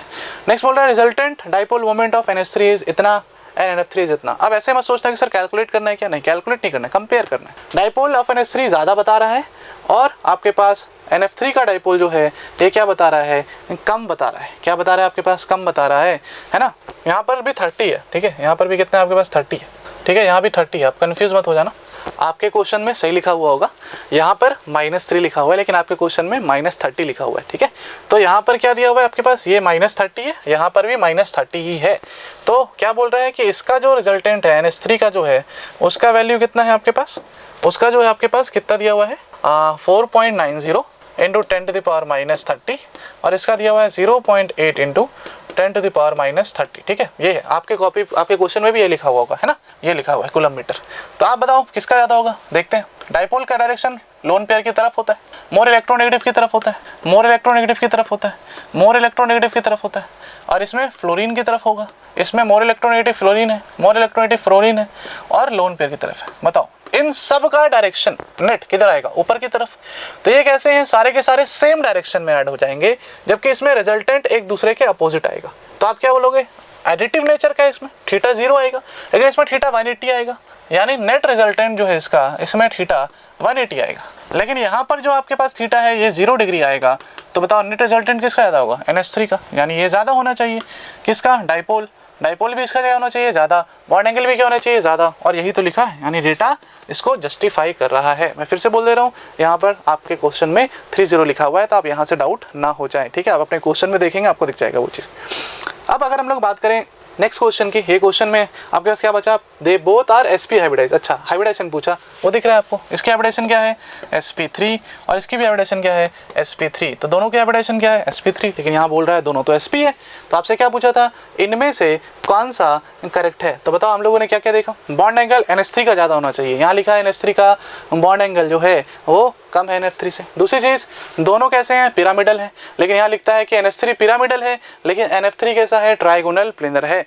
तो ये क्या है, ये गलत लिख रहा है, दोनों पिरामिडल है, यानी ए भी गलत लिखा है, बी भी गलत लिखा है। सही कौन लिखा है, सिर्फ और सिर्फ सी वाला जो ऑप्शन है ये अपना सही लिखा है। तो आंसर जो है वो करेक्ट आंसर सी हो जाएगा, क्योंकि आपसे करेक्ट पूछा था। बाकी ए बी एंड डी सब क्या है आपके इनकरेक्ट हैं, ठीक है ना। चलिए आगे बढ़ते हैं हम लोग नेक्स्ट क्वेश्चन की तरफ। क्वेश्चन नंबर 58 58 की तरफ। कहाँ बढ़ते हैं? क्वेश्चन नंबर 58 की तरफ बढ़ते हैं। क्वेश्चन नंबर 58 में आपको पूछा है, स्टेटमेंट टाइप का क्वेश्चन है, डाइपोल मोमेंट। ये भी बड़ा प्यारा क्वेश्चन है और ये हम लोग क्लास में करवाते भी हैं बार बार कि देखो ये इंपॉर्टेंट है। अगर आपसे क्वेश्चन आ जाए methyl fluoride, methyl chloride, methyl bromide, methyl iodide में, तो इसमें नॉर्मल ट्रेंड नहीं होता है, इसमें थोड़ा सा आपके पास डिफरेंस देखने को मिलता है डेटा के ऊपर, है ना। तो डाइपोल मोमेंट जो होता है CH3F और CH3Cl में, आपको ऐसा लग सकता है कि इलेक्ट्रोनेगेटिव फ्लोरीन की ज़्यादा है तो इसका डाइपोल ज़्यादा होना चाहिए, लेकिन ऐसा नहीं है। इसका बॉन्ड लेंथ बहुत क्या होता है? कम। और जो म्यू होता है वो दो चीज़ों पर डिपेंड करता है, चार्ज के मैग्नीट्यूड पे और डिस्टेंस पे, यानी बॉन्ड लेंथ पे। तो इसका बॉन्ड लेंथ क्या है? ज़्यादा है। चार्ज हालांकि इस पे उतना ज़्यादा नहीं है जितना फ्लोरीन पे है, लेकिन इस पे बॉन्ड लेंथ क्या है इसके कंपैरिजन में ज़्यादा है, तो ओवरऑल जो नेट वैल्यू आती है वो इसकी ज़्यादा होती है और इसकी कम होती है। यानी जो लिखा है dipole moment of CH3Cl is more than CH3F, ये बिल्कुल क्या है आपके पास? सही बात है। Dipole moment of CH3Cl is more than CH3F, ये बिल्कुल सही बात है ना। दूसरा लिखता है dipole moment depends upon difference in electronegativity of CX bond only. ये गलत बात लिख दिया कि नहीं? क्या बोल रहा है? सिर्फ डिपेंड करता है इलेक्ट्रोनेगेटिविटी के ऊपर, यानी चार्ज के ऊपर, लेकिन ऐसा नहीं है। किस पे डिपेंड करता है? बॉन्ड लेंथ पे भी डिपेंड करता है। यानी स्टेटमेंट 1 जो है वो तो करेक्ट है, लेकिन स्टेटमेंट 2 क्या है? वो इनकरेक्ट है। यानी इसका आंसर जो है अपना वो करेक्ट जो है वो बी है, आपका आंसर हो जाएगा, है ना। आपका स्टेटमेंट 1 इज करेक्ट क्योंकि डाइपोल ज़्यादा है, और स्टेटमेंट 2 इनकरेक्ट है क्योंकि दोनों पर डिपेंड करता है, सिर्फ चार्ज पर डिपेंड नहीं करता है, यानी सिर्फ इलेक्ट्रोनेगेटिविटी डिपेंड नहीं करता है, राइट। चलिए नेक्स्ट क्वेश्चन की तरफ हम लोग बढ़ते हैं। नेक्स्ट क्वेश्चन है अपने पास क्वेश्चन नंबर 59। क्वेश्चन नंबर 59 में आपसे बोल रहा है कि para hydroxy benzoic acid has a lower boiling point than ortho hydroxy benzoic acid. तो आपके पास क्या दिया हुआ है? Para hydroxy benzoic acid. तो एक जगह लगा दो COH और यहाँ लगा दो OH, पैरा पे हाइड्रोक्सी बेंजोइक एसिड। एंड दूसरा क्या है आपके पास? Ortho hydroxy benzoic acid. तो ऑर्थो पे लगा दो OH और यहाँ लगा दो COH, है ना। तो आप क्या बोलोगे? यहाँ पर आपके पास क्या देखने को मिलेगा कि यहाँ पर क्या बनेगा? Intramolecular H bond, intramolecular H bond. और यहाँ पर क्या देखने को मिलेगा आपको? इंटरमोलिकुलर H बॉन्ड, है ना, इंटरमोलिकुलर H बॉन्ड। और हम लोग जानते हैं कि इंटर और इंट्रा में इंटरमोलिकुलर H बॉन्ड की जो बॉइलिंग पॉइंट होती है वो क्या होती है? ज़्यादा होती है। बॉइलिंग पॉइंट क्या होती है? ज़्यादा होती है। एसिडिक स्ट्रेंथ भी क्या होती है? ज़्यादा होती है। तो बोल रहा है para hydroxy benzoic acid has lower boiling point. बताओ गड़बड़ है कि नहीं है? इसकी क्या होनी चाहिए? इसकी ज़्यादा होनी चाहिए क्योंकि इसमें इंटरमोलिकुलर H बॉन्ड है, सरफेस एरिया ज़्यादा होगा, और सरफेस एरिया ज़्यादा होगा तो बताओ बॉइलिंग पॉइंट भी ज़्यादा होगा। तो आप क्या बोलोगे? सर पहला पॉइंट तो गलत लिखा हुआ है। दूसरा लिखता है ortho hydroxy benzoic acid has, ortho hydroxy benzoic acid has intramolecular hydrogen bonding. बताओ ये क्या है? ये तो बिल्कुल सही बात है। तो हम लोग बोलेंगे ये क्या लिखा हुआ है सर? ये बिल्कुल अपना सही लिखा हुआ है। यानी आपका असर्शन सर क्या है? गलत है। और रीज़न क्या है सर? सही है। तो असर्शन आपका गलत और रीज़न सही। कौन सा ऑप्शन है? ऑप्शन नंबर C जो है ये आपका करेक्ट आंसर हो जाएगा, है ना। आई होप आपको ये समझ में आ गया होगा किस तरह से बताया। सिंपल है, हाइड्रोजन बॉन्डिंग के टाइप पे डिपेंड कर रहा है, इंटर और इंट्रा। इसमें सरफेस एरिया ज़्यादा होगा, इसमें सरफेस एरिया कम होगा, तो ये इसकी बॉइलिंग पॉइंट ज़्यादा और इसकी बॉइलिंग पॉइंट कम। और वैसे भी क्लास में हम लोग बोलते भी हैं कि इंटर और इंट्रा में अगर आपको क्वेश्चन आ रहा है तो इंटर की बॉइलिंग पॉइंट क्या होगी? ज़्यादा, और इंट्रा की बॉइलिंग पॉइंट क्या होगी? कम होगी। इस पर क्वेश्चन करते हैं ना, ortho nitrophenol and para nitrophenol, वही सेम टाइप का ये क्वेश्चन है, ठीक है। चलिए आगे बढ़ते हैं हम लोग नेक्स्ट क्वेश्चन की तरफ। नेक्स्ट क्वेश्चन है अपने पास क्वेश्चन नंबर 60। क्वेश्चन नंबर 60 में आपसे पूछा है कि नंबर ऑफ पाई बॉन्ड, नहीं नंबर नहीं पूछा है, पूछा है the pi bond between ClO in ClO4- is formed by overlapping of orbitals. हाँ सिंपल क्वेश्चन है ये। देखो ऐसे क्वेश्चन को करने के लिए आपको एक तरीका सिखाता हूँ, जल्दी से क्वेश्चन बनेगा कि अगर आपके पास हाइब्रिडाइजेशन sp है तो इसमें ऑल पाई बॉन्ड्स जो होंगे, ऑल पाई बॉन्ड्स जो होंगे, all pi bonds are p pi होंगे, ठीक है। जैसे सपोज CO2 है, ठीक है। देखना CO2 की हाइब्रिडाइजेशन क्या होगी? sp। CO2 कैसा दिखता है? ऐसा। तो इसमें कितने पाई बॉन्ड है? 2। तो दोनों के दोनों कैसे होंगे? दोनों के दोनों p पाई होंगे। सिंपल ट्रिक होता है। नेक्स्ट, अगर मान लो आपके पास हाइब्रिडाइजेशन sp2 है तो इसमें क्या होगा आपके पास? एक पाई जो होगा वो कैसा होगा? p पाई वाला, ठीक है। और बाकी जो होंगे, बाकी अदर अगर कोई पाई है तो अदर क्या होंगे? p पाई d पाई होंगे। जैसे सपोज एग्जांपल में बताता हूँ, आपको समझ आएगा। अगर SO2 है तो इसकी हाइब्रिडाइजेशन sp2 है, ठीक है। यहाँ लोन पे कितने हैं? 2 हैं। तो एक क्या होगा बताओ? p पाई होगा, ठीक है। और एक और पाई बॉन्ड है तो एक जो है वो क्या होगा? p पाई d पाई हो जाएगा। इस तरह से करना है आपको, ठीक है। और उसी तरह से अगर sp3 होगा तो sp3 में all pi bonds are pi bonds are कैसे, पी पाई डी पाई, सब पी पाई डी पाई होते हैं। अब देखो ये क्वेश्चन बड़ा आसान हो जाएगा। ClO4 माइनस है, हाइब्रिडेशन क्या है ये बताओ, sp3 है ना। क्लोरीन का वैलेंशियल इलेक्ट्रॉन 7, ऑक्सीजन काउंट करना नहीं है, फॉर्मूला सिखाया था अभी V+M+A-C डिवाइड बाई 2। तो क्लोरीन का 7, ऑक्सीजन को काउंट करना नहीं है, माइनस चार्ज इलेक्ट्रॉन आया तो 7 + 1 डिवाइड बाई 2, वैल्यू 4 की हाइब्रिडेशन sp3, और sp3 में कौन सा बनेगा, तो आप बोलोगे सर कौन बनेगा सर, p पाई डी पाई, यानी p और d। अब इतना तो आपको समझ में आना चाहिए कि क्लोरीन में कौन सा p और कौन सा d है आपके पास, बताओ। क्लोरीन में क्या है आपके पास, d है, और ऑक्सीजन के पास आपके पास क्या है, p है। तो बताओ किसका, ऑक्सीजन का क्या होगा p, और क्लोरीन का क्या होगा बताओ आपके पास क्या होगा d। तो आंसर क्या हो जाएगा आपके पास। इसमें से अगर आप ऑप्शन देखोगे तो आप ऐसे कंफ्यूज मत होना कि सर पहले क्लोरीन लिखा और ऑक्सीजन लिखा है। तो ऑप्शन ऐसा दो है नहीं कि आप इससे कॉन्ट्राडिक्ट कर सकते हो या परेशान हो सकते हो कि सर पहले लिखना चाहिए था 3D, फिर लिखना चाहिए था 2p। नहीं, ऐसा डी पाई पी पाई नहीं लिखते हैं, इसे लिखने का तरीका होता है पी पाई डी पाई। तो इसलिए पहले लिखा हुआ है p, फिर लिखा हुआ है d। तो आंसर क्या होगा, 2p 3d आपका आंसर हो जाएगा। क्यों हुआ, 2p किसका है, ऑक्सीजन का, 3d किसका है, क्लोरीन का। दूसरा तरीका है पूरा हाइब्रिडेशन का आप कॉन्फ़िगरेशन लिखो एंड पूरा तरीके से हाइब्रिडेशन कराओ, लंबा प्रोसेस है, इतना टाइम आपके पास नहीं होगा सॉल्व करने का। तो आप इस तरह से क्वेश्चन करोगे तो इसका आंसर जो है वो सी निकल के आ जाएगा, क्योंकि ClO4 माइनस की हाइब्रिडेशन sp3, तो जितने भी उसमें पाई बॉन्ड बनेंगे वो सारे के सारे कैसे होंगे, p पाई डी पाई होंगे। और p पाई डी पाई होंगे तो p पाई डी पाई वाला दो ऑप्शन है, एक 3p 3d और एक 2p 3d।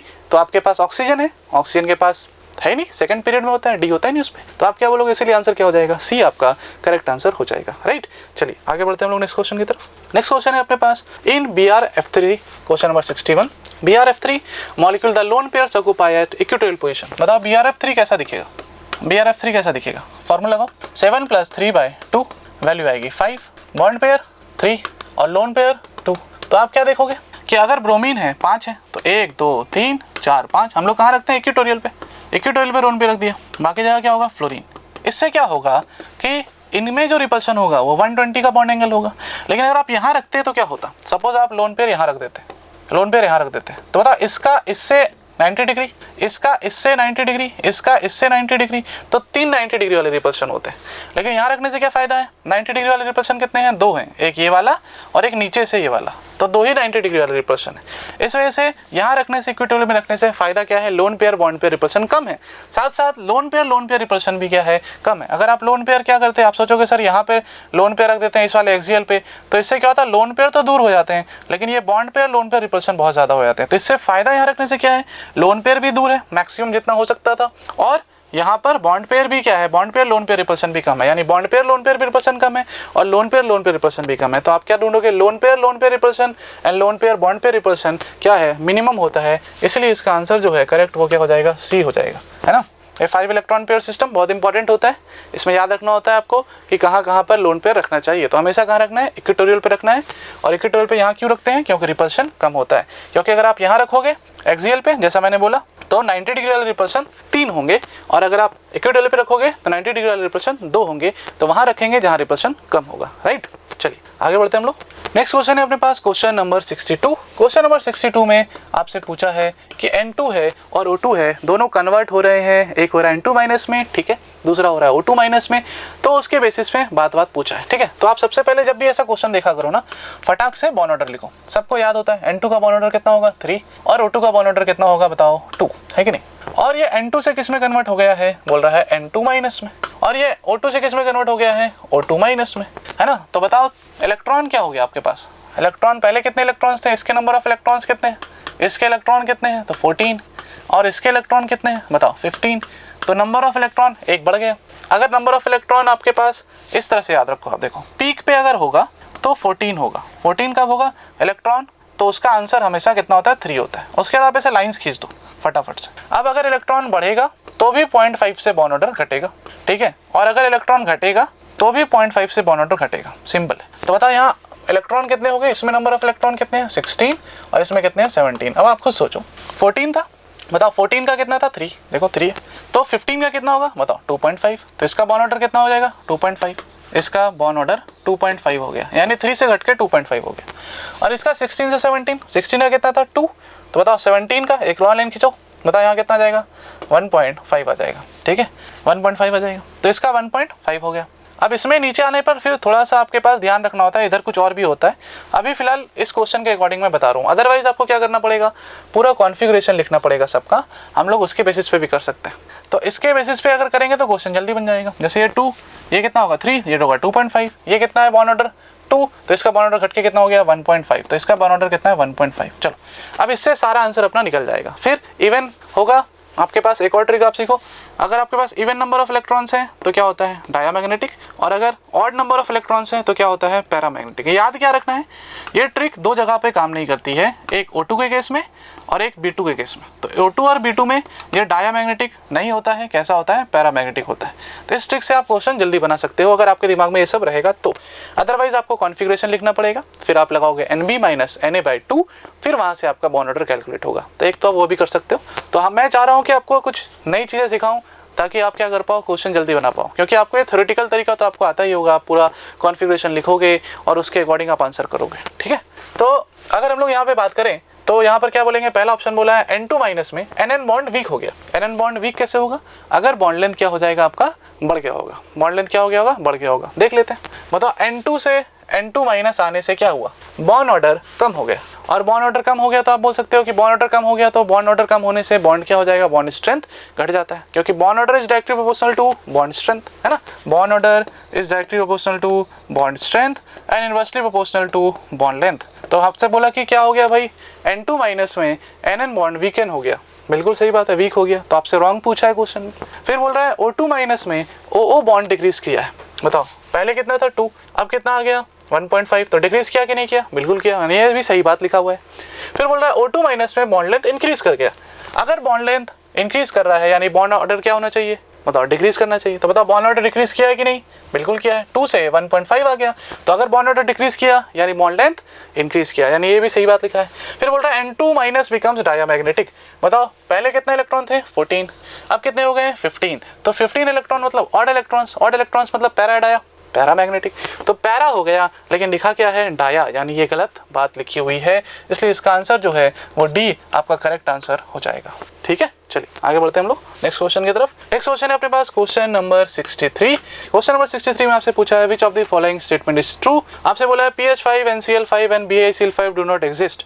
PH5 एग्जिस्ट नहीं करता है, बिल्कुल सही बात है। अगर फास्फोरस को आपको जैसे आप क्लोरीन से जोड़ते हो, आप देखोगे PCl5 आपने देखा है, PCl3 आपने देखा है, PH5 नहीं एग्जिस्ट करता। क्यों, क्योंकि मोर इलेक्ट्रोनेगेटिव से जुड़ा होना चाहिए। किससे जुड़ा होना चाहिए, मोर इलेक्ट्रोनेगेटिव से। अगर अपने हायर ऑक्सीडेशन स्टेट में पहुंचना चाहता है तो मोर इलेक्ट्रोनेगेटिव से जुड़ा होगा, तभी वो पॉसिबल हो पाएगा, अदरवाइज पॉसिबल नहीं है।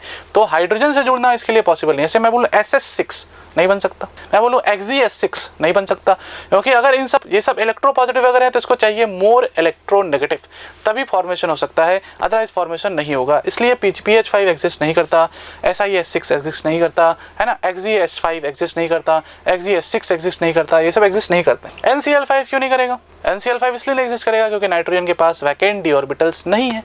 PCl5 करता है लेकिन NCl5 नहीं करता है, क्यों, क्योंकि फास्फोरस के पास वैकेंट डी है लेकिन नाइट्रोजन के पास वैकेंट डी नहीं है, इसलिए ये आंसर होगा। और BiCl5 क्यों नहीं करता, क्योंकि इनर्ट पेयर इफेक्ट लग रहा है वहाँ पे। क्या लग रहा है वहाँ पे, इनर्ट पेयर इफेक्ट लग रहा है। और इनर्ट पेयर इफेक्ट में क्या जानते हैं हम लोग कि अगर आप टॉप टू बॉटम जा रहे हो, है ना, आप टॉप टू बॉटम आ रहे हो तो आपको बिस्मथ नीचे मिलेगा, तो लोअर ऑक्सीडेशन स्टेट वाले नीचे क्या होते हैं, स्टेबल होते हैं, जबकि यहाँ पर बिस्मथ कौन से ऑक्सीडेशन स्टेट में है, +5 ऑक्सीडेशन स्टेट में है, इसलिए ये स्टेबल नहीं होगा, इसलिए एग्जिस्ट नहीं करेगा। ठीक है, चलिए, यानी ये बिल्कुल स्टेटमेंट सही लिखा हुआ है। फिर बोल रहा है I3+ has bent shaped. I3+ जो है आपके पास, इसका शेप जो है ये बेंट होता है, ये सही है गलत है, देख लो, बताओ। अगर आप इसमें कॉन्फिगर फार्मूला लिखोगे तो क्या लिखोगे, 7+ कितने आयोडीन बचे, एक तो सेंट्रल बचा 2, 7+2 प्लस मात्रा इलेक्ट्रॉन गया डिवाइड बाई 2, तो 7 2 9 8 8/2 4, यानी हाइब्रिडाइजेशन sp3। बताओ बॉन्ड पेयर कितने हो जाएंगे, एक आयोडीन को छोड़ के बचे 2 सराउंडिंग में, तो बॉन्ड पेयर 2, तो लोन पेयर भी कितने हो जाएंगे 2। बताओ बॉन्ड पेयर 2 लोन पेयर 2 होगा तो कैसा हो जाएगा, बेंट ही तो होता है, बाकी इस पे क्या होगा 2 लोन पेयर हो जाएंगे, है ना, इस तरीके से। और चार्ज जो है वो इस पे फॉर्मल चार्ज पॉजिटिव आ जाएगा। तो आप क्या बोलोगे यहाँ पे कि जो आंसर है आपका वो कैसा है, बेंट है या एंगुलर है, या फिर आप क्या बोल सकते हो वी शेप्ड है ना। तो आप क्या बोलोगे कि ये पॉइंट भी क्या लिखा है सर, सही लिखा है। नेक्स्ट लिखा है XeF4 is a non polar molecule, बिल्कुल सही बात है। अभी थोड़ा देर पहले हम लोगों ने देखा भी था XeF4 कैसा दिखता है, इस तरीके से। आप चाहो तो फॉर्मूला जैसे सिखाया आप वैसे कैलकुलेट भी कर सकते हो। तो इसमें नेट क्या करेगा बताओ, नेट आप अगर देखोगे तो ये इसको इधर खींचेगा ये इसको इधर खींचेगा, more electronegative, equal and opposite cancel, equal and opposite cancel, तो इक्वल एंड अपोजिट है तो क्या हो जाएगा, कैंसिल हो जाएगा। तो बताओ म्यूनिट क्या हो जाएगा आपका, 0, यानी ये कैसा हो जाएगा, नॉन पोलर। और वही तो बोला है कि ये कैसा है, नॉन पोलर, है ना। फिर पूछ रहा है आपसे CO एंड C22 माइनस का बॉन्ड ऑर्डर क्या है, सेम बॉन्ड ऑर्डर है, नहीं डू नॉट लिखा है, सेम नहीं है, ये पूछा है। क्या पूछा है, सेम नहीं है। तो अगर CO की बात करेंगे तो नंबर ऑफ इलेक्ट्रॉन कितने होंगे, 8 + 6 14, और इसमें 6 × 2 + 2 कितना होगा, 14। तो अगर दोनों का इलेक्ट्रॉन सेम है तो बताओ यहाँ पर बॉन्ड ऑर्डर क्या होना चाहिए, सेम आना चाहिए। और वो वैल्यू कितनी होगी, अभी दिखाया था मैंने, 14 का कितना होता है, 3। तो इसका भी बॉन्ड ऑर्डर 3, इसका भी बॉन्ड ऑर्डर 3 होना चाहिए। लेकिन यहाँ पर लिखा है कि दोनों का सेम बॉन्ड ऑर्डर नहीं है। इसका मतलब A सही है, B सही है, C सही है, यानी ऑप्शन नंबर B जो है ये अपना करेक्ट आंसर हो जाएगा। ये क्या हो जाएगा अपने पास, करेक्ट ऑप्शन हो जाएगा। ठीक है ना, समझ पा रहे हैं आप। चलिए आगे बढ़ते हैं हम लोग। नेक्स्ट क्वेश्चन है आपके पास, which of the following order is correct. ठीक है, यहाँ पर भी आपको मिसप्रिंट है, आपके क्वेश्चन में आपको मिसप्रिंट देखने नहीं मिला होगा, यहाँ पर है। चलिए कोई नहीं, विच of the following order is correct, है ना। आपसे पूछा इनमें से कौन सा करेक्ट ऑर्डर दिया हुआ है। तो सबसे पहले CO2 और CO3 में अगर आप आओगे तो जो CO2 है, क्वेश्चन नंबर 64 की अगर बात करें हम लोग, तो CO2 में क्या होता है आपके पास, CO2 लीनियर होता है, तो इसका बॉन्ड एंगल कितना है, 180 डिग्री। ठीक है, और CO3 में अगर आप आओगे तो CO3 में इसकी हाइब्रिडाइजेशन क्या है, इसकी हाइब्रिडाइजेशन sp2 है। तो अगर इसकी हाइब्रिडाइजेशन sp2 है तो हम लोग जानते हैं sp और sp2 में ज़्यादा किसका हो जाएगा, तो sp का बॉन्ड एंगल क्या होता है, ज़्यादा होता है, यानी ये गलत दिया हुआ है ना। सेम उसी तरीके से NH2- और NH3 अभी थोड़ा देर पहले आपको सिखाया था, है ना, आगे क्वेश्चन में था ना, ये सेम क्वेश्चन था इसी का। इसमें बॉन्ड पेयर कितना आया था, याद करो, 2, और लोन पेयर भी कितना आया था, 2, जबकि इसमें बॉन्ड पेयर कितना आया था, 3, और लोन पेयर कितना आया था, 1। बताओ टोटल स्टेरिक नंबर दोनों में क्या है, सेम है, यानी हाइब्रिडाइजेशन सेम है। तो आप क्या बोलोगे, सर इसमें लोन पेयर जितना ज़्यादा होगा बॉन्ड एंगल उतना कम होगा, यानी इसका बॉन्ड एंगल क्या होगा, ज़्यादा होगा। बताओ ये फिर से गलत लिखा हुआ है। फिर बोल रहा है आपके पास BCl2 है और SnCl2 है, उसमें डाइपोल मोमेंट, तो BCl2 कैसा होता है, लीनियर, तो ये एक दूसरे को इस तरह से कैंसिल कर देगा, इक्वल एंड अपोजिट। और SnCl2 में अगर आप देखोगे तो SnCl2 कैसा होता है, बेंट होता है ना, SnCl2 कैसा होता है, बेंट होता है। तो आपके पास इसमें यूनिट कैसा आएगा, नॉन जीरो आएगा, इसमें यूनिट कैसा आया, 0 आया। तो बताओ किसका डाइपोल मोमेंट ज़्यादा आएगा, इसका ज़्यादा आएगा। तो ये बिल्कुल क्या लिखा हुआ है, सही लिखा हुआ है, यानी अपना आंसर तो C है, इतना पक्का है। लेकिन लास्ट वाला भी मैं आपको बता दूं, जैसे H2O है और क्या है, H2O2 है, तो इसमें H2O2 का बॉइलिंग पॉइंट ज़्यादा होता है। कैसे, ये डिपेंड करता है एक्सटेंट ऑफ H बॉन्डिंग पे। किस पे डिपेंड करता है, एक्सटेंट ऑफ H बॉन्डिंग पे। और एक्सटेंट ऑफ H बॉन्डिंग का मतलब नंबर ऑफ हाइड्रोजन बॉन्ड कितने फॉर्म कर सकता है वो molecule, maximum number of hydrogen bond, वही उसका एक्सटेंट होता है। तो वाटर क्या कर सकता है आपके पास, यहाँ से H बॉन्डिंग बना सकता है, H से यहाँ से बना सकता है, और इस पर 2 लोन पेयर है तो 2 लोन पेयर से भी क्या बना सकता है, H बॉन्ड यहाँ से बना सकता है। तो total number of H bond बनाएगा 4। और H2O2 में आपके पास अगर आप देखोगे तो इसके पास H से 1 बनाएगा, इस H से 1 बनाएगा, इस पे 2 लोन पेयर हैं तो 2 यहाँ से बना लेगा, और इस पे 2 लोन पेयर हैं तो 2 यहाँ से बना लेगा। तो टोटल कितने होते हैं, 6। तो इसका 4 इसका 6 होता है, तो ज़्यादा आपका बॉइलिंग पॉइंट किसका होगा, H2O2 का होगा। इसलिए ये बिल्कुल गलत बात लिखा हुआ है, इसलिए आंसर आपका क्या है, ऑप्शन नंबर C जो है वो क्या है आपका, सही है। इसलिए C आपका करेक्ट आंसर हो जाएगा। आई होप आपने भी ये सही किया होगा। अच्छा क्वेश्चन था ये, आपको थोड़ा सा हर एक एस्पेक्ट को यहाँ पर देखना था। चलिए आगे बढ़ते हैं हम लोग नेक्स्ट क्वेश्चन की तरफ। नेक्स्ट क्वेश्चन है अपने पास क्वेश्चन नंबर 65। तो अगर आप क्वेश्चन नंबर 65 की बात करोगे तो आप देखोगे इसमें विच of the following best describes the diagram below of molecular orbital. बहुत सिंपल है, आप देखो फेजेस कैसे रखे हैं, बताओ अपोजिट। फेजेस कैसे रखे हैं, अपोजिट। तो फेजेस अगर अपोजिट रखोगे तो क्या बनेगा, बॉन्डिंग थोड़ी बनता है, क्या बनता है, एंटी बॉन्डिंग। फेजेस सेम हो तो बॉन्डिंग, फेजेस अपोजिट हो तो एंटी बॉन्डिंग। और पैरेलल अप्रोच कर रहा है तो पाई है, पाई वाला है तो क्या बोलेंगे, पाई एंटी बॉन्डिंग ऑर्बिटल का फॉर्मेशन करेगा, और पाई एंटी बॉन्डिंग ऑर्बिटल का फॉर्मेशन करेगा तो आंसर क्या होगा, an anti bonding pi orbital, यानी इसका करेक्ट आंसर जो है वो ए हो जाएगा, है ना। इसी पे आपसे ऐसे भी पूछ सकता है कि कितने नोडल प्लेन बनेंगे, तो इसमें इस तरीके से अगर ये प्लस है, ये माइनस है, ये माइनस है, ये प्लस है, ये आपका मान लेते हैं इंटरन्यूक्लियर एक्सिस है, तो आप क्या बोलोगे, ये कैसा दिखेगा, ये इंटरन्यूक्लियर एक्सिस ये आपका नोडल प्लेन, तो ये इस तरह से दूर चले जाते हैं ऐसा। तो इसमें आपके पास दो नोडल प्लेन होते हैं, एक ये वाला और एक ये वाला। तो इसमें दो नोडल प्लेन हो जाते हैं, ये प्लस, ये माइनस, ये माइनस, ये प्लस। तो एंटी बॉन्डिंग में दोनों दूर जाते हैं, पास नहीं आते हैं। तो इसलिए आपके पास एंटी बॉन्डिंग पाई ऑर्बिटल का आंसर, वो तो सिंपल देखने से पता चल गया था, इतना बताना नहीं था, समझाने के लिए बताया कि इसमें नोडल प्लेन अगर पूछे तो दो नोडल प्लेन बनेगा, एक ये वाला और एक ये वाला, दो नोडल प्लेन आंसर आ जाएगा। तो इसका आंसर करेक्ट तो क्या है, वो ए है, वो पहले ही दिख गया था। फेजेस अपोजिट थे, आपको ढूंढना था एंटी बॉन्डिंग, और पैरेलल है तो पाई होगा, इसलिए एंटी बॉन्डिंग पाई ऑर्बिटल का फॉर्मेशन होगा और आंसर ए हो जाएगा।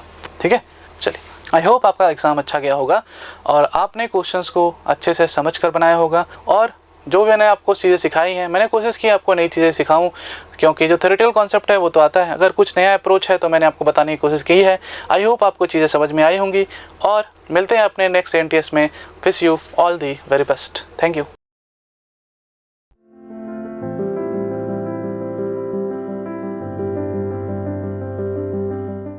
Hello everyone, welcome to video solutions of ANTS PT1 Physical Chemistry part. I hope आप सभी का एग्जाम अच्छा गया है। So let us get started. इसमें पहला क्वेश्चन है question number 66. It says what will be the molality of the solution containing 18.25 gram of HCl gas in 500 gram of water. So molality का फॉर्मूला हम सभी को पता होता है। Molality is number of moles of solute divided by mass of solvent या weight of solvent in KG. तो यहाँ पे हमारे पास सोल्यूट है HCl, तो सोल्यूट HCl के नंबर ऑफ मोल्स हो जाएंगे given mass by molar mass. तो HCl का मास दिया है हमें 18.25 ग्राम और HCl का मोलर मास होता है 36.5 ग्राम पर मोल। तो यहाँ से मिलेंगे हमें 0.5 मोल। तो सोल्यूट के मोल्स हैं 0.5 और wait of solvent in KG, solvent हमारा वाटर है, वाटर का मास क्वेश्चन में दिया है 500 ग्राम्स। सो केजी में ये हो जाएगा 500/1000 विच इज 0.5 केजी। तो बस हमारे पास मोल्स भी है और मास ऑफ सॉल्वेंट भी है, तो मोलालिटी हो जाएगा moles of solute which is 0.5 by mass of solvent in KG which is again 0.5 KG. तो ये बन गया 1 मोल पर केजी और वी कैन से 1 मोलल। सो गिवन ऑप्शंस में हमारा आंसर हो जाएगा option D, 1 molal. Next question is 67. It says total number of electrons present in 11.2 litres of ammonia gas at STPR. तो क्या करेंगे इसमें, हम पहले अमोनिया के एक मोलिक्यूल के अंदर नंबर ऑफ इलेक्ट्रॉन्स निकाल लेंगे और फिर गिवन वॉल्यूम में टोटल नंबर ऑफ मोलिक्यूल्स कितने हैं पहले वो निकाल लेंगे और फिर टोटल नंबर ऑफ इलेक्ट्रॉन्स निकाल लेंगे। तो अमोनिया के एक मोलिक्यूल के अंदर नंबर ऑफ इलेक्ट्रॉन्स कितने होंगे? अमोनिया में एक एटम है नाइट्रोजन का, नाइट्रोजन का एटॉमिक नंबर है 7, तो नाइट्रोजन के एक एटम से आएंगे 7 इलेक्ट्रॉन्स प्लस 3 हाइड्रोजन के एटम्स हैं, सो 3 इंटू, और हाइड्रोजन का एटॉमिक नंबर है 1, तो हाइड्रोजन के एक एटम से आएगा 1 इलेक्ट्रॉन, तो ये आ गए 10 इलेक्ट्रॉन। मतलब कि अमोनिया के एक मोलिक्यूल में है 10 इलेक्ट्रॉन, लेकिन हमारे पास मोलिक्यूल्स कितने हैं? तो उसके लिए हमें गैस की वॉल्यूम दी है which is 11.2 litres at STP। तो हम नंबर ऑफ मोल्स निकाल सकते हैं। Number of moles of ammonia ये हो जाएगा given volume in litre at STP divided by 22.4, ये होता है फॉर्मूला। तो इतने मोल्स आ गए, ये है 0.5 मोल। हमारे पास अमोनिया के 0.5 मोल हैं, इसका मतलब number of molecules of ammonia कितने हैं? Number of molecules of ammonia ये हो जाएंगे number of moles which is 0.5 into Avogadro's number Na। तो ये है हमारे पास टोटल नंबर ऑफ मॉलिक्यूल्स, और एक मॉलिक्यूल में कितने इलेक्ट्रॉन्स हैं? 10 इलेक्ट्रॉन। इसका मतलब टोटल नंबर ऑफ इलेक्ट्रॉन्स हो जाएंगे total number of molecules which is 0.5 Na into एक मॉलिक्यूल में कितने इलेक्ट्रॉन्स हैं? 10। तो ये बन जाएगा आपका answer 5 Na। So Avogadro's number की वैल्यू पुट करेंगे 5 into 6.02 into 10 to the power 23 and this comes out to be 3.01 into 10 to the power 24। So ये है total number of electrons. So given options में हमारा आंसर हो जाएगा option C. Next question is 68. इसमें पूछा है the volume occupied by 4.4 grams of CO2 gas eight STP is. तो हमारे पास कार्बन डाइऑक्साइड का वेट दिया है 4.4 ग्राम्स। सो वेट से हम इसके नंबर ऑफ मोल्स निकाल लेंगे। सो number of moles of carbon dioxide ये हो जाएगा given mass 4.4 by the molar mass of carbon dioxide which is 44 ग्राम पर मोल। तो ये आ गया 0.1 मोल। सो ये है हमारे पास CO2 के मोल्स 0.1। और हमें पता है molar volume of any gas at STP कितनी होती है 22.4 लीटर्स।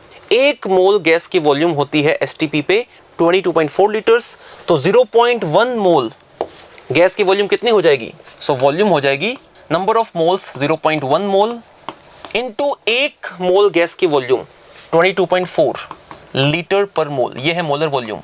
सो ये बन जाएगा 2.24 लीटर। सो हमारा आंसर हो जाएगा option B. Next question is 69. It says number of water molecules in 1 litre of water is. तो हमारे पास वाटर की वॉल्यूम दी है 1 लीटर और ml में कितनी हो जाएगी ये 1000 ml। और डेंसिटी ऑफ वाटर हमें पता होती है विच इज 1 ग्राम पर ml। सो हमारे पास वाटर की डेंसिटी भी है और वाटर की वॉल्यूम भी है। तो हम वाटर का मास या वेट निकाल सकते हैं। So the mass of water ये हो जाएगा डेंसिटी इंटू वॉल्यूम। डेंसिटी है 1 ग्राम पर ml और वॉल्यूम है ml में 1000 ml। सो यहाँ से मिलेगा हमें 1000 ग्राम। सो वाटर का हमारे पास मास आ गया तो हम वाटर के मोल्स निकाल लेंगे। So moles of water is given mass by molar mass. Mass है 1000 ग्राम और वाटर का मोलर मास कितना होता है 18 ग्राम पर मोल। तो ये बन जाएगा अप्रोक्सीमेटली 55.55 मोल। तो ये है हमारे पास number of moles of water. और हमसे पूछा है मॉलिक्यूल्स। तो हमें पता है एक मोल में कितने मॉलिक्यूल्स होते हैं एवोगैड्रोस नंबर के बराबर Na के बराबर। इसका मतलब नंबर ऑफ वाटर मॉलिक्यूल्स या H2O मॉलिक्यूल्स ये कितने हो जाएंगे number of moles 55.55 into Avogadro's number Na। तो ये हो जाएगा हमारा आंसर। तो गिवन ऑप्शंस में the answer is option D. Next question is 70. इसमें पूछा है assuming fully decomposed the volume of carbon dioxide released at STP on heating 9.85 gram of barium carbonate will be. So barium carbonate के decomposition पे carbon dioxide का कितना volume मिलेगा ये निकालना है हमें। सो पहले बेरियम कार्बोनेट के नंबर ऑफ मोल्स निकालेंगे। सो number of moles of barium carbonate ये हो जाएगा given mass by molar mass. So given mass दिया है 9.85 ग्राम और बेरियम कार्बोनेट का मोलर मास निकाल सकते हैं। बेरियम का एटॉमिक मास दिया है 137 प्लस कार्बन का एटॉमिक मास होता है 12 प्लस ऑक्सीजन के 3 एटम है। सो 3 into atomic mass of oxygen 16। ये आ जाएगा ग्राम पर मोल में। ये है मोलर मास। तो ये बन जाएगा 9.85 ग्राम और ये मोलर मास है 197। सो दिस इज 0.05 मोल। सो ये है हमारे पास number of moles of barium carbonate. फिर बेरियम कार्बोनेट को जब डिकम्पोज करेंगे तो उसकी रिएक्शन कुछ ऐसी होगी। बेरियम कार्बोनेट को हीट करेंगे तो बनेगा barium oxide plus carbon dioxide gas. तो बेरियम कार्बोनेट के हमारे पास कितने मोल्स हैं 0.05। ये पूरे डिकम्पोज होंगे तो इसके 1 मोल से बनते कार्बन डाइऑक्साइड के 1 मोल। तो 0.05 से कितने बन जाएंगे 0.05 मोल बन जाएंगे। सो कार्बन डाइऑक्साइड के 0.05 मोल बनेंगे और हमें निकालना है उसका volume. So volume of CO2 gas released at STP कितनी हो जाएगी number of moles 0.05 into molar volume कितनी होती है 22.4 लीटर। तो 22.4 से मल्टीप्लाई करेंगे और ये आ जाएगा 1.12 लीटर। सो इतनी CO2 गैस रिलीज होगी। हमारा आंसर हो जाएगा option C. Next question is 71. It says 3 molar NaOH solution has a density of 1.110 gram per ml. The molarity of the solution is. तो हमें मोलालिटी दिया है, डेंसिटी दिया है और मोलारिटी निकालना है। सो मोलारिटी और मोलालिटी इनके बीच में हमें एक रिलेशन पता होता है। Molality small m is equal to 1000 m upon 1000 d minus m into m1। सो यहाँ पे जो कैपिटल M है वो है मोलारिटी, स्मॉल m है वो है molality, D is the density of solution in gram per ml and M1 is the molar mass of solute. तो हमें क्वेश्चन में मोलालिटी दिया है और हमें मोलारिटी निकालना है. इस फॉर्मूले को यूज करेंगे, वैल्यूज पुट करेंगे, देखते हैं. सो मोलालिटी दिया है 3 molar is equal to 1000 into m. यही तो फाइंड करना है, मोलारिटी फाइंड करना है. Divided by 1000 into density. Density कितनी दी है? 1.110. We can say 1.11 minus m into m1. So molarity into molar mass of solute which is NaOH. Sodium hydroxide का मोलर मास कितना होता है? 40 होता है. सो बस इस फॉर्मूले के अंदर, इस रिलेशन के अंदर सिर्फ एक अननोन है विच इज मोलारिटी. तो सॉल्व करके निकालेंगे उसे. तो ये आ जाएगा 3 is equal to 1000 m upon 1000 d. तो ये आ जाएगा 1110 माइनस 40 m. सॉल्व करते हैं इसको. तो यहाँ से मिलेगा हमें, इसको यहाँ भेज देंगे तो ये बनेगा 3330 minus 120 m is equal to 1000 m. Solve करते हैं तो ये बन जाएगा 1120 m is equal to 3330. So यहाँ से मिलेगा हमें molarity m is equal to 3330 divided by 1120. So ये है मोलैरिटी. तो सॉल्व करने पे ये जो वैल्यू आती है दैट इज अप्रोक्सीमेटली 2.9732 मोलर. ठीक है, तो ये है हमारा answer molarity. So given options में आंसर हो जाएगा option A. Next question is 72. It says the largest number of molecules are in. तो हमें 4 ऑप्शंस दिए हैं और हमें देखने हैं कि इसमें मैक्सिमम नंबर ऑफ मॉलिक्यूल्स हैं.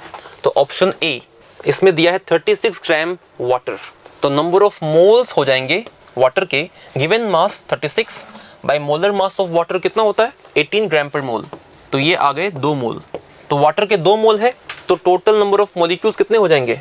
So number of molecules in this case हो जाएंगे नंबर ऑफ मोल्स 2 इंटू 1 मोल में होते हैं Na मॉलिक्यूल्स, एवोगैड्रोस नंबर के बराबर. सो यहाँ पे नंबर ऑफ मॉलिक्यूल्स है 2Na. ऑप्शन बी देखते हैं. ऑप्शन बी में दिया है 28 ग्राम CO. तो इसमें नंबर ऑफ मोल्स होंगे given mass 28 gram by molar mass of carbon monoxide कितना होता है? कार्बन का एटॉमिक मास 12 है और ऑक्सीजन का एटॉमिक मास 16 होता है. तो ये भी कितना आ गया? 28 by 28 is 1 mole. So number of molecules कितने हो गए? 1 इंटू Na. तो इसमें इतने मॉलिक्यूल्स हैं 1 इंटू Na. पहले वाले में कितने मॉलिक्यूल्स थे? 2 into Na. Similarly option C देखते हैं. ऑप्शन सी में दिया है 46 gram of C2H5OH. Number of moles होंगे C2H5OH के नंबर ऑफ मोल्स हो जाएंगे given mass by molar mass. Given mass है 46 ग्राम, मोलर मास ऑफ C2H5OH कितना होता है? 46. तो ये आ गया 1 मोल. तो अगेन नंबर ऑफ मॉलिक्यूल्स कितने हो गए? 1 इंटू Na. सो इसमें भी Na मॉलिक्यूल्स हैं. And then option D 54 gram of N2O5. Number of moles of N2O5 ये हो जाएंगे given mass 54 gram by molar mass of N2O5 क्या होगा? नाइट्रोजन के 2 एटम है तो 2 into 14 which is 28 plus oxygen के 5 एटम है तो 5 into 16 which is 80. So 80 plus 28 which is 108. तो 54 बाई 108 कितना हो गया? 0.5 मोल. तो N2O5 के मोल्स है 0.5. तो टोटल नंबर ऑफ मॉलिक्यूल्स कितने होंगे? 0.5 इंटू एवोगैड्रोस नंबर Na. तो हम बहुत क्लियरली देख सकते हैं कि सबसे ज़्यादा नंबर ऑफ मॉलिक्यूल्स किस में है? ऑप्शन ए में है 2 इंटू Na. तो हमारा आंसर हो जाएगा option A. Next question is 73. इसमें पूछा है aspirin has the formula C9H8O4. How many atoms of oxygen are there in a tablet weighing 360 milligram. So हमारे पास एस्पिरिन का मास दिया है 360 मिलीग्राम. तो पहले हम इसमें से नंबर ऑफ मोल्स और मॉलिक्यूल्स निकाल लेंगे और फिर हम ऑक्सीजन के टोटल नंबर ऑफ एटम्स निकाल लेंगे. सो number of moles of aspirin which is C9H8O4. Number of moles हो जाएंगे given mass by molar mass. Given मास कितना दिया है? 360 मिलीग्राम. तो मिलीग्राम को हम ग्राम में कन्वर्ट कर सकते हैं. तो हमें मल्टीप्लाई करना पड़ेगा 10⁻³ से. तो ये आ गया ग्राम में divided by molar mass of C9H8O4. तो ये हो जाएगा कार्बन के 9 एटम है तो 9 इंटू 12 प्लस हाइड्रोजन के 8 एटम है सो 8 into atomic mass of hydrogen 1 plus oxygen के 4 एटम है तो 4 into atomic mass of oxygen 16, तो ये आ जाएगा ग्राम पर मोल में। सो ये आ जाएगा 360 इंटू 10⁻³ और ये है 180। सो इतने हमारे पास मोल्स हो गए। 360/180 इज 2, सो ये बन गया है 2 इंटू 10⁻³ मोल। तो ये है एस्पिरिन के टोटल नंबर ऑफ मोल्स। तो मोल से हम मॉलिक्यूल निकाल सकते हैं। So number of molecules of C9H8O4, number of molecules कितने हो जाएंगे? Number of moles 2 into 10⁻³ into Avogadro's number Na। So ये है हमारे पास total number of molecules of aspirin, और हमें निकालने हैं कि इसमें total number of oxygen atom कितने हैं। तो एक मॉलिक्यूल के अंदर वी कैन क्लियरली सी एक मॉलिक्यूल में ऑक्सीजन के 4 एटम है, तो total number of atoms of oxygen, total number of oxygen atoms कितने हो जाएंगे? Total number of molecules which is 2 into 10⁻³ into Avogadro's number Na। ये है टोटल नंबर ऑफ मॉलिक्यूल्स, और एक मॉलिक्यूल में ऑक्सीजन के 4 एटम है तो 4 से मल्टीप्लाई कर देंगे, तो ये होगा हमारा आंसर। सॉल्व करेंगे इसे तो ये आएगा 2 into 10⁻³ Avogadro's number we can take 6.022 into 10⁻23 into 4, और ये सॉल्व करने पे आता है अप्रोक्सीमेटली 4.81 इंटू 10⁻21। तो ये हो जाएंगे total number of atoms of oxygen. हमारा आंसर हो जाएगा option D. Next question is 74। इसमें पूछा है in the conversion Br2 to BrO3 minus the oxidation state of bromine changes from. तो हमारे पास रिएक्शन है Br2 से BrO3 माइनस। सो Br2 एक होमोन्यूक्लियर मॉलिक्यूल है, और होमोन्यूक्लियर मॉलिक्यूल में हमें पता है ऑक्सीडेशन नंबर कितना होता है? 0 होता है। तो यहाँ पे ब्रोमीन का ऑक्सीडेशन नंबर 0 है। BrO3 माइनस में हमें ऑक्सीडेशन नंबर निकालना होगा। तो एक काम करते हैं, इसमें ब्रोमीन का ऑक्सीडेशन नंबर मान लेते हैं x, और हमें पता है the sum of oxidation number of all the atoms is equal to the total charge. तो ब्रोमीन का ऑक्सीडेशन नंबर x है, प्लस ऑक्सीजन के 3 एटम है, और ऑक्सीजन का ऑक्सीडेशन नंबर कितना है? -2। This is equal to the total charge कितना? -1। तो यहां से मिलेगा हमें x इज इक्वल टू 6 - 1 + 5। इसका मतलब BrO3 माइनस के अंदर ब्रोमीन का ऑक्सीडेशन नंबर है +5। तो यहाँ पे +5 है, तो ब्रोमीन का oxidation number changes from 0 to +5। हमारा आंसर हो जाएगा option C. Next question is 75। इस क्वेश्चन में हमें एक रेडॉक्स रिएक्शन दी है, अनबैलेंस्ड रिएक्शन, और हमें इसे बैलेंस करना है इन एसिडिक मीडियम, क्योंकि यहाँ पे H+ दिया है, और हमें फिर रिएक्टेंट्स के कोफिशिएंट देखने हैं इन द बैलेंस्ड रिएक्शन। तो सॉल्व करते हैं। तो यहाँ पे वी कैन सी रिएक्टेंट में हमारे पास MnO4- है जो कि ऑक्सीडाइजिंग एजेंट है, और C2O4 ऑक्सलेट आयन वो है रिड्यूसिंग एजेंट। तो रिएक्शन कुछ ऐसी है, MnO4- प्लस C2O4 और ये बनाएंगे Mn2+ और कार्बन डाइऑक्साइड। H+ और H2O को बाद में ले आएंगे जब बैलेंस करेंगे इसको। सो MnO4- के अंदर मैंगनीज का ऑक्सीडेशन नंबर है +7। ऑक्सलेट आयन में कार्बन का ऑक्सीडेशन नंबर होता है +3। Mn2+ में मैंगनीज है +2 पे, और कार्बन डाइऑक्साइड में कार्बन है +4 में। तो ये हमने ऑक्सीडेशन नंबर्स असाइन कर दिए हैं। अब इसे हम बैलेंस करेंगे using the oxidation number method. कैसे करते हैं? तो देखते हैं कि मैंगनीज का या MnO4- का चेंज ऑफ ऑक्सीडेशन नंबर कितना हुआ है पर मॉलिक्यूल। तो +7 से मैंगनीज कहाँ पहुंच गया? +2 पे पहुंच गया। +7 से +2 चेंज कितने का हुआ? 5 का चेंज हुआ। ओके, ये है चेंज ऑफ ऑक्सीडेशन नंबर पर molecule of MnO4-। Oxalate ion के लिए चेक करते हैं। कार्बन +3 से कहां पहुंच गया? +4, चेंज है 1 का, लेकिन यहां पे कार्बन के 2 एटम है, तो टोटल चेंज पर मॉलिक्यूल कितना हो गया? 2 हो गया। तो ये है चेंज ऑफ ऑक्सीडेशन नंबर पर मॉलिक्यूल। अब क्या करते हैं? अब हम करेंगे क्रॉस मल्टीप्लाई।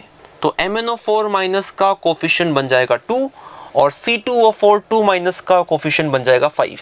तो यहां से मिलेगा हमें 2 MnO4- प्लस 5 C2O4 और यहाँ पे बनेगा, यहाँ पे मैंगनीज के 2 एटम्स हैं तो यहाँ आ जाएंगे 2 Mn2+, और लेफ्ट साइड में कार्बन के 10 एटम है, 5 × 2 10। तो हमें कार्बन डाइऑक्साइड भी कितने चाहिए? 10 चाहिए, ताकि कार्बन क्या रहे? बैलेंस रहे। तो इस रिएक्शन के अंदर मैंगनीज और कार्बन बैलेंस हो चुके हैं। अब बारी है बैलेंस करने की ऑक्सीजन और हाइड्रोजन को। तो पहले हम बैलेंस करेंगे ऑक्सीजन को और फिर करेंगे हाइड्रोजन को। सो लेफ्ट साइड में total number of oxygen atoms कितने हैं? 2 into 4 यहाँ पे 8 है, 5 into 4 20 है, तो 20 plus 8 28 28 oxygen on the left. Right side में कितने हैं? 10 into 2 20 oxygen on the right and 28 oxygen atoms on the left. तो राइट साइड में कम है, तो हम ऑक्सीजन को बैलेंस करने के लिए 8 H2O मॉलिक्यूल ऐड कर देंगे। तो अब क्या हो गया? ऑक्सीजन बैलेंस हो गया है। अब बारी है हाइड्रोजन को बैलेंस करने की। लेफ्ट साइड में एक भी हाइड्रोजन नहीं है, राइट साइड में 8 into 2 16 हाइड्रोजन है। तो हाइड्रोजन को बैलेंस करने के लिए हम लेफ्ट साइड में ऐड करेंगे 16 H+ आयंस। तो ये है हमारी बैलेंस्ड रेडॉक्स रिएक्शन। तो इसमें MnO4- का कोफिशिएंट है 2, ऑक्सलेट आयन का कोफिशिएंट है 5 और H+ का कोफिशिएंट है 16। सो गिवन ऑप्शंस में हमारा आंसर हो जाएगा option A 2, 5 and 16। The answer is option A. Next question is 76. It says the compound that can work both as an oxidizing as well as a reducing agent is. तो हमें पता है कि वो कंपाउंड ऑक्सीडाइजिंग और reducing agent की तरह behave कर सकता है जो अपने इंटरमीडिएट ऑक्सीडेशन स्टेट में हो, मतलब कि ना तो अपने हाईएस्ट में हो ना ही अपने लोवेस्ट में हो। तो देखते हैं ऑप्शन ए। ऑप्शन ए में दिया है KMnO4 पोटेशियम पर मैंगनेट। इसमें मैंगनीज का ऑक्सीडेशन नंबर है +7 और ये होता है मैंगनीज का हाईएस्ट ऑक्सीडेशन नंबर। इसका मतलब कि अब KMnO4 ऑक्सीडाइज नहीं हो सकता क्योंकि मैंगनीज ऑलरेडी अपने हाईएस्ट ऑक्सीडेशन स्टेट में है, और क्योंकि ये ऑक्सीडाइज नहीं हो सकता it can not behave as reducing agent. इसका मतलब कि ए तो हमारा आंसर नहीं होगा। ऑप्शन बी पे आते हैं। ऑप्शन बी में दिया है हाइड्रोजन पेरोक्साइड H2O2। H2O2 के अंदर ऑक्सीजन का ऑक्सीडेशन नंबर होता है -1। तो ये ना तो ऑक्सीजन का लोवेस्ट है ना ही ये हाईएस्ट है, ये है ऑक्सीजन का इंटरमीडिएट ऑक्सीडेशन स्टेट। इसका मतलब hydrogen peroxide can behave as oxidizing as well as reducing agent. इसका मतलब हमारा आंसर तो बी ही होगा। ऑप्शन सी और डी चेक कर लेते हैं ऐसे ही। ऑप्शन सी में क्या दिया है? Nitric acid HNO3। इसमें नाइट्रिक एसिड में नाइट्रोजन का ऑक्सीडेशन नंबर होता है +5 और ये है नाइट्रोजन का हाईएस्ट ऑक्सीडेशन स्टेट। इसका मतलब कि ये और ज़्यादा ऑक्सीडाइज नहीं हो सकता, it can not behave as reducing agent. ये भी हमारा आंसर नहीं होगा। एंड ऑप्शन डी में again we have K2Cr2O7 potassium dichromate. इसके अंदर क्रोमियम का ऑक्सीडेशन नंबर होता है +6। अगेन क्रोमियम का हाईएस्ट ऑक्सीडेशन नंबर है, तो ये भी हमारा आंसर नहीं होगा। हमारा आंसर हो जाएगा option B H2O2। B is the answer. Next question is 77। इसमें पूछा है when N2 is converted into ammonia the equivalent weight of nitrogen will be। so N2 से बन रहा है अमोनिया। हमें पता है इक्विवेलेंट वेट का फॉर्मूला होता है molecular weight by valency factor. तो एक काम करते हैं, पहले वैलेंसी फैक्टर या N फैक्टर निकालते हैं। सो नाइट्रोजन N2 में नाइट्रोजन का ऑक्सीडेशन नंबर है 0 और अमोनिया में नाइट्रोजन का ऑक्सीडेशन नंबर है -3। तो इसका वैलेंसी फैक्टर कितना हो गया? 0 से गया है -3 पे, चेंज है 3 का, लेकिन यहाँ पे नाइट्रोजन के 2 एटम्स हैं, तो टोटल चेंज कितना हो गया? 6। तो valency factor of N2 is 6। So equivalent weight होता है molecular weight by valency factor. Molecular weight of nitrogen N2 कितना होता है? 28 डिवाइडेड बाय वैलेंसी फैक्टर कितना है? 6। 28/6 which is approximately 4.67। This is the equivalent weight of N2 या nitrogen gas या N2। तो हमारा आंसर हो जाएगा option D 4.67। Next question is 78। It says the volume strength of 1.5 normal H2O2 solution is. तो हमें नॉर्मलिटी दिया है और वॉल्यूम स्ट्रेंथ निकालना है। ये एक straight forward formula based question है और हमें पता है वॉल्यूम स्ट्रेंथ ऑफ H2O2 ये होता है नॉर्मलिटी ऑफ सॉल्यूशन इनटू 5.6। तो ये होता है वॉल्यूम स्ट्रेंथ और नॉर्मलिटी के बीच का रिलेशन। नॉर्मलिटी क्वेश्चन में कितना दिया है? 1.5 N इनटू 5.6। तो ये हो जाएगा वॉल्यूम स्ट्रेंथ, और ये 1.5 इंटू 5.6 दिस इज 8.4 V। तो हमारा आंसर हो जाएगा option B. Next question is 79. It says oxidation number of Fe in Fe 0.940 is. तो हमारे पास एक नॉन स्टोइकियोमेट्रिक कंपाउंड है Fe 0.940 और हमें इसमें आयरन का ऑक्सीडेशन नंबर निकालना है। सो आयरन का ऑक्सीडेशन नंबर मान लेंगे x और हमें पता है the sum of oxidation numbers of all the atoms is equal to the total charge. और यहाँ पे टोटल चार्ज कितना है 0, तो निकालते हैं। तो आयरन का सबस्क्रिप्ट है 0.94, तो 0.94 into oxidation number of iron x plus oxygen का ऑक्सीडेशन नंबर कितना होता है -2, this is equal to the total charge 0। तो यहाँ से मिलेगा हमें x equal to 2/0.94 which is 200/94 या plus 200/94। This is the oxidation number of iron in this compound. तो हमारा आंसर हो जाएगा option B. Next question is 80. इसमें पूछा है for decolourization of 1 mole of KMnO4 in acidic medium the moles of H2O2 required is. So KMnO4 और hydrogen peroxide के बीच में होगी एक रेडॉक्स रिएक्शन। रिएक्शन कुछ इस तरीके से होगी KMnO4 प्लस H2O2।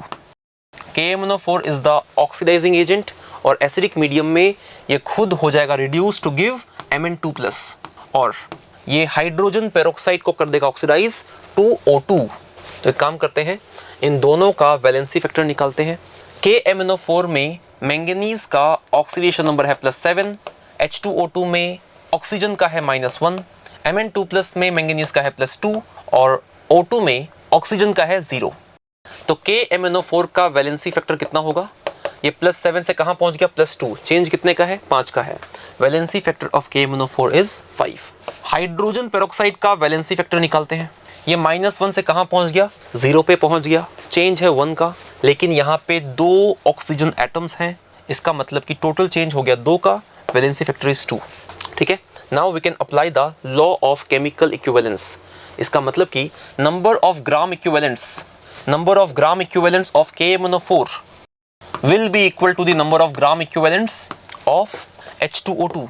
दोनों के हम इक्विवेलेंस बराबर कर देंगे और इक्विवेलेंस, ग्राम इक्विवेलेंस का फॉर्मूला क्या होता है? Moles into valency factor.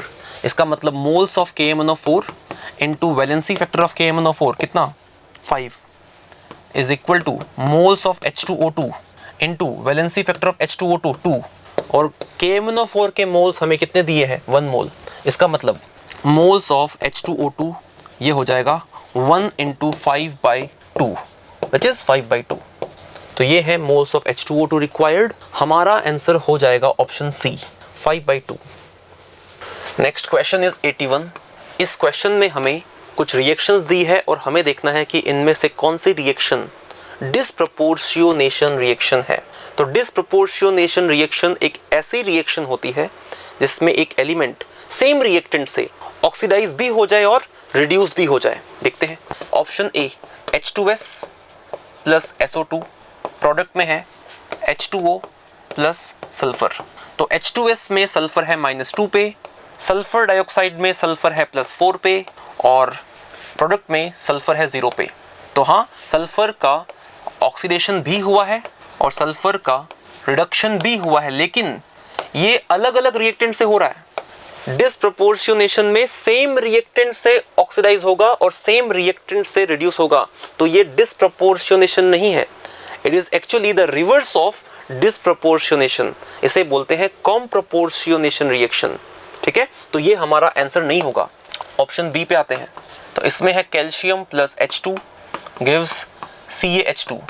तो इसमें कैल्शियम 0 पे है, हाइड्रोजन में H2 में हाइड्रोजन 0 पे है और CaH2 में कैल्शियम +2 में है और हाइड्रोजन -1 में है।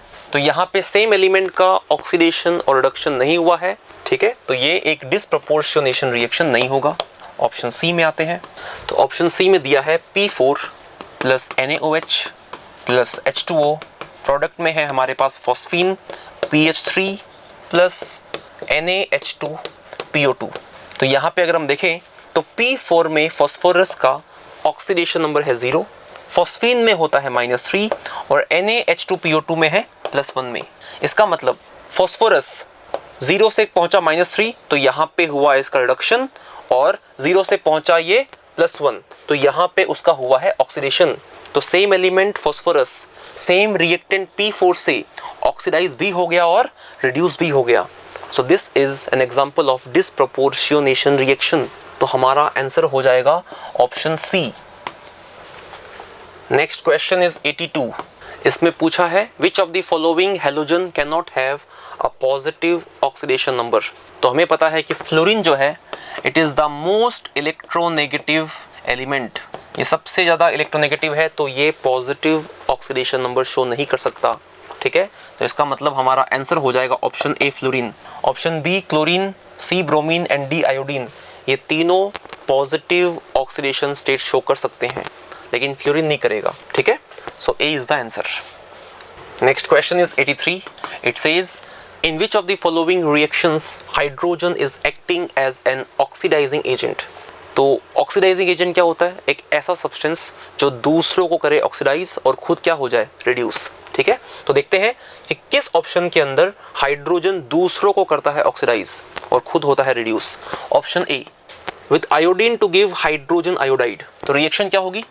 Hydrogen H2 reacting with iodine to give hydrogen iodide HI। ठीक है, तो इसमें I2 जो है पहले 0 पे था, अब पहुंच गया है -1 पे, तो आयोडीन तो हो गया है रिड्यूस। इसका मतलब hydrogen is behaving as reducing agent not as oxidizing agent. तो ये हमारा आंसर नहीं होगा। ऑप्शन बी देखते हैं, with lithium to give lithium hydride. तो रिएक्शन होगी H2 plus lithium to give lithium hydride. तो लिथियम पहले 0 पे था, ये +1 में आ गया है। इसका मतलब कि लिथियम को हाइड्रोजन ने कर दिया है ऑक्सीडाइज। तो yes, hydrogen is behaving as oxidizing agent. हमारा आंसर होगा ऑप्शन बी। ऑप्शन सी भी चेक कर लेते हैं, with nitrogen to give ammonia. So H2 nitrogen से रिएक्ट करेगा और बनाएगा अमोनिया। यहाँ पे नाइट्रोजन पहले 0 पे है, -3 पे पहुंच गया, तो इसने नाइट्रोजन को रिड्यूस कर दिया है। सो यहाँ पे hydrogen is behaving as reducing agent not as oxidizing agent. ये हमारा आंसर नहीं होगा। Option D, with sulphur to give hydrogen sulphide. तो रिएक्शन होगी H2 plus sulphur to give hydrogen sulphide. Sulphur 0 पे था, -2 पे पहुंच गया, सल्फर को कर दिया है रिड्यूस। तो यहाँ पे ये रिड्यूसिंग एजेंट है, ऑक्सीडाइजिंग एजेंट नहीं है, तो ये भी हमारा आंसर नहीं होगा। तो हमारा आंसर होगा option B. Next question is 84। It says if 2 mole of N2 and 3 mole of H2 are mixed together to produce ammonia and select the correct option। तो हमें रिएक्शन देखनी है नाइट्रोजन और हाइड्रोजन की टू फॉर्म अमोनिया, जिसे बोलते हैं Haber's process. और हमें देखना है कि उसमें कौन है लिमिटिंग रिएजेंट और प्रोडक्ट कितना बनेगा। ठीक है, तो हेबर्स प्रोसेस की बैलेंस्ड केमिकल इक्वेशन होती है N2 plus 3H2 gives 2 ammonia. इसमें हमें नाइट्रोजन के मोल दिए हैं 2 मोल और हाइड्रोजन के मोल हैं 3 मोल। तो लिमिटिंग रिएजेंट कैसे करते हैं आइडेंटिफाई? तो हम क्या करते हैं, सभी रिएक्टेंट के जो गिवन नंबर ऑफ मोल्स हैं उसको डिवाइड करते हैं बाय द स्टोइकियोमेट्रिक कोफिशिएंट। ठीक है, तो जिसका रेशियो सबसे छोटा आएगा वही होता है लिमिटिंग रिएजेंट। तो नाइट्रोजन के लिए क्या करेंगे, given number of moles 2 bye coefficient 1। ठीक है, हाइड्रोजन के लिए given number of moles 3 bye coefficient 3 which is 1/1। तो इसका रेशियो है 2, इसका रेशियो है 1। जिसका रेशियो छोटा होता है वही होता है लिमिटिंग रिएजेंट। इसका मतलब H2 is the limiting reagent. ठीक है, और प्रोडक्ट कितना बनेगा, it is decided by the limiting reagent. तो H2 के 3 मोल से बनते 2 मोल, हमारे पास 3 मोल है, तो अमोनिया के बन जाएंगे 2 mole. 2 mole of ammonia will be formed and H2 is the limiting reagent. तो गिवन ऑप्शंस में हमारा आंसर हो जाएगा option C, H2 is the limiting reagent and N2 is the excess reagent। ठीक है, तो C is the answer। Next question is 85। It says mole fraction of solute in 1 molal aqueous NaOH solution is। तो हमारे पास है 1 molal NaOH का aqueous solution। इसका मतलब ये होता है कि 1 mole of solute is present in 1 kg of solvent। ठीक है, तो हमारे पास solute के moles of solute NaOH कितने हैं, 1 mole, और हमारे पास वेट ऑफ सॉल्वेंट वाटर कितना हो जाएगा, 1 kg विच इज 1000 ग्राम। तो अगर हमारे पास सॉल्वेंट का मास है तो हम सॉल्वेंट के मोल्स निकाल सकते हैं। तो मोल्स ऑफ सॉल्वेंट वाटर हो जाएगा given mass by molar mass, mass है 1000 gram, molar mass of water होता है 18, तो ये आ गया 55.55 मोल। तो ये है मोल्स ऑफ सॉल्वेंट। हमारे पास सोल्यूट के मोल्स है 1 मोल, इसका मतलब हमें निकालना है mole fraction of solute.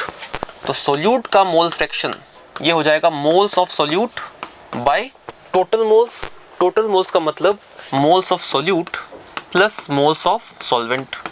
Solute है हमारे पास NaOH, NaOH के हमारे पास 1 मोल है, डिवाइडेड बाय सोल्यूट के मोल्स 1 और सॉल्वेंट के मोल्स, वाटर के मोल्स कितने हैं 55.55, तो ये बन जाएगा 1/56.55। This is the mole fraction of solute. हमारा आंसर हो जाएगा option D. Next question is 86। ये एक असर्शन रीजन टाइप क्वेश्चन है। असर्शन में दिया है redox titration with KMnO4 in acidic medium does not require indicator। ये एक बिल्कुल करेक्ट स्टेटमेंट है, क्योंकि we know KMnO4 का जो सॉल्यूशन है it is purple in color, और पोटेशियम परमैंगनेट ये एक ऑक्सीडाइजिंग एजेंट है, और एसिडिक मीडियम में जब ये रिड्यूस होता है ये बनाता है Mn2+, and Mn2+ is colourless. तो इस redox टाइट्रेशन के अंदर KMnO4 अपना कलर चेंज करता है फ्रॉम पर्पल टू कलरलेस, तो हमें कोई एक्सटर्नल इंडिकेटर नहीं चाहिए। KMnO4 itself is the indicator, ये एक सेल्फ इंडिकेटर की तरह बिहेव करता है, और रीजन भी यही दिया है कि KMnO4 is a self indicator. इसका मतलब असर्शन भी करेक्ट है, रीजन भी करेक्ट है, and reason is the correct explanation of assertion. तो हमारा आंसर हो जाएगा option D. Both A and R are correct, and R is the correct explanation of A। Next question is 87। तो इसमें 2 statement दिए हैं, देखते हैं। Statement 1 is oxidation number of hydrogen is always +1। तो ये स्टेटमेंट करेक्ट नहीं है, क्योंकि हाइड्रोजन का जो ऑक्सीडेशन नंबर है मोस्ट ऑफ इट्स कंपाउंड्स में ये +1 होता है, लेकिन हमेशा नहीं होता। जैसे कि metal hydrides, example sodium hydride, calcium hydride etcetera, ठीक है। तो जैसे इसमें सोडियम +1 में है और हाइड्रोजन का ऑक्सीडेशन नंबर -1 है। इन मेटल हाइड्राइड्स में oxidation number of hydrogen is -1 not +1। Calcium +2 में है और हाइड्रोजन का ऑक्सीडेशन नंबर -1 है। इसका मतलब हाइड्रोजन का ऑक्सीडेशन नंबर हमेशा +1 नहीं होता है। तो statement 1 is incorrect, statement 1 is incorrect. और स्टेटमेंट 2 क्या दिया है, इन metal hydrides oxidation number of hydrogen is -1। तो statement 2 is correct. Statement 1 is incorrect and statement 2 is correct. हमारा आंसर हो जाएगा option D. Next question is 88। ये एक match the column type question है। कॉलम 1 में हमें क्लोरीन के कंपाउंड्स दिए हैं और कॉलम 2 में क्लोरीन का ऑक्सीडेशन नंबर दिया है, तो हमें मैच करना है। तो सबसे पहले हमें दिया है HCl। HCl का स्ट्रक्चर ये है, and we know chlorine is more electronegative than hydrogen. तो क्लोरीन पे आएगा -1 चार्ज और हाइड्रोजन पे आएगा +1 चार्ज। तो क्लोरीन का ऑक्सीडेशन नंबर HCl में होता है -1। इसका मतलब HCl ये मैच करेगा विथ R। इसके बाद देखते हैं B में दिया है Cl2O7।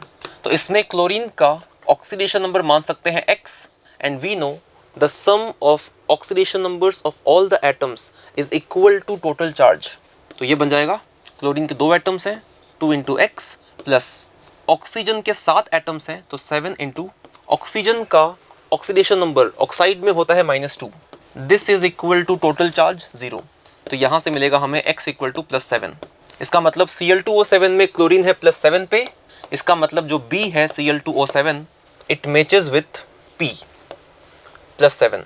इसके बाद में we have option we have C NaClO। तो इसमें भी हम क्लोरीन को X मान लेंगे। तो सोडियम का ऑक्सीडेशन नंबर होता है +1, फिर क्लोरीन का X है और ऑक्सीजन का -2। This is equal to total charge 0। तो यहाँ से मिलेगा हमें X = +1। तो इसमें क्लोरीन +1 में है, इसका मतलब C मैचेस विथ Q। उसके बाद में we have D ClO2।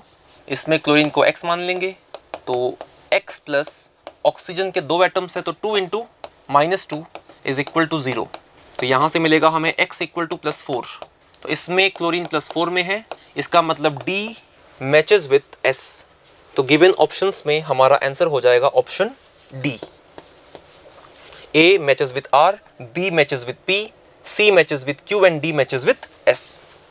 Next question is 89. ये भी एक assertion reason type question है. Assertion का statement है 1 mole of SO2 contains double the number of molecules present in 1 mole of O2. तो हमें पता है 1 mole ये एक नंबर को रिप्रेजेंट करता है. The number is Avogadro's number Na. तो कोई भी कंपाउंड हो उसके एक मोल में इतने ही मॉलिक्यूल्स हैं इक्वल टू एवोगैड्रोस नंबर. तो SO2 के एक मोल में Na मॉलिक्यूल्स हैं और O2 के एक मोल में भी Na मॉलिक्यूल्स हैं. ठीक है, तो एसर्शन का स्टेटमेंट इनकरेक्ट है. Assertion is incorrect. दोनों में नंबर ऑफ मॉलिक्यूल सेम है. और रीजन में क्या दिया है? Molecular weight of SO2 is double two that of O2. तो SO2 का जो मॉलिक्यूलर वेट है तो ये हो जाएगा, सल्फर का एटॉमिक मास है 32 प्लस O के 2 एटम्स हैं तो 2 into atomic mass of oxygen 16, तो ये है 64. So molecular weight of SO2 is 64 and oxygen का molecular weight O2 2 into 16, this is 32. तो यस, SO2 का जो मॉलिक्यूलर वेट 64 है, it is double two that of molecular weight of O2. तो reason का स्टेटमेंट तो करेक्ट है लेकिन असर्शन का स्टेटमेंट इनकरेक्ट है. इसका मतलब हमारा आंसर हो जाएगा option C. Assertion is incorrect but R is correct. C is the answer. Next question is 90. ये एक match the column type question है. तो कॉलम 1 में कुछ कंपाउंड्स की क्वांटिटी दी है और कॉलम 2 में नंबर ऑफ मोल्स दिए हैं. तो हमें क्वांटिटी को मैच करना है with the number of moles. तो कॉलम 1 में पहले दिया है 88 ग्राम ऑफ कार्बन डाइऑक्साइड. तो मास दिया है तो मास से हम मोल निकाल सकते हैं given mass by molar mass. तो मोल्स ऑफ CO2 हो जाएंगे given mass 88 and molar mass of CO2 is 44, तो ये बन गए 2 मोल. इसका मतलब जो 1 है इट मैचेस विद 2 मोल, मतलब कि Q, it matches with Q. इसके बाद second we have number of molecules of H2O दिया है 6.022 इंटू 10 टू द पावर 23. तो नंबर ऑफ मोल्स हो जाएंगे given number of molecules divided by Avogadro's number, और एवोगैड्रोस नंबर भी यही है 6.022 इंटू 10 टू द पावर 23. तो ये आ गए हमारे पास 1 मोल. इसका मतलब 2 मैचेस विथ 1 मोल और 1 मोल दिया है R में, तो 2 मैचेस विथ R. इसके बाद में नंबर 3 दिया है हमें 5.6 litres of O2 at STP. तो STP पे हमें गैस की वॉल्यूम दी है. तो जब वॉल्यूम दी होती है तो वॉल्यूम से हम नंबर ऑफ मोल्स निकालते हैं. Given volume 5.6 litre at STP divided by molar volume जो कि होती है 22.4. तो 22.4 से डिवाइड करेंगे और ये बन जाएगा 1/4 मोल विच इज 0.25 मोल. इसका मतलब 3 मैचेस विद 0.25 मोल जो दिया है P में, तो 3 matches with P. And then we have 4. इसमें दिया है 96 ग्राम ऑफ O2. तो मास दिया है, मोल्स ऑफ O2 हो जाएंगे given mass by molar mass. Given mass है 96, molar mass of O2 is 32, तो ये बन जाएगा 3 मोल. इसका मतलब 4 मैचेस विद 3 मोल और 3 मोल दिया है S में, तो 4 मैचेस विद S. तो गिवन ऑप्शंस में हमारा आंसर हो जाएगा ऑप्शन ए.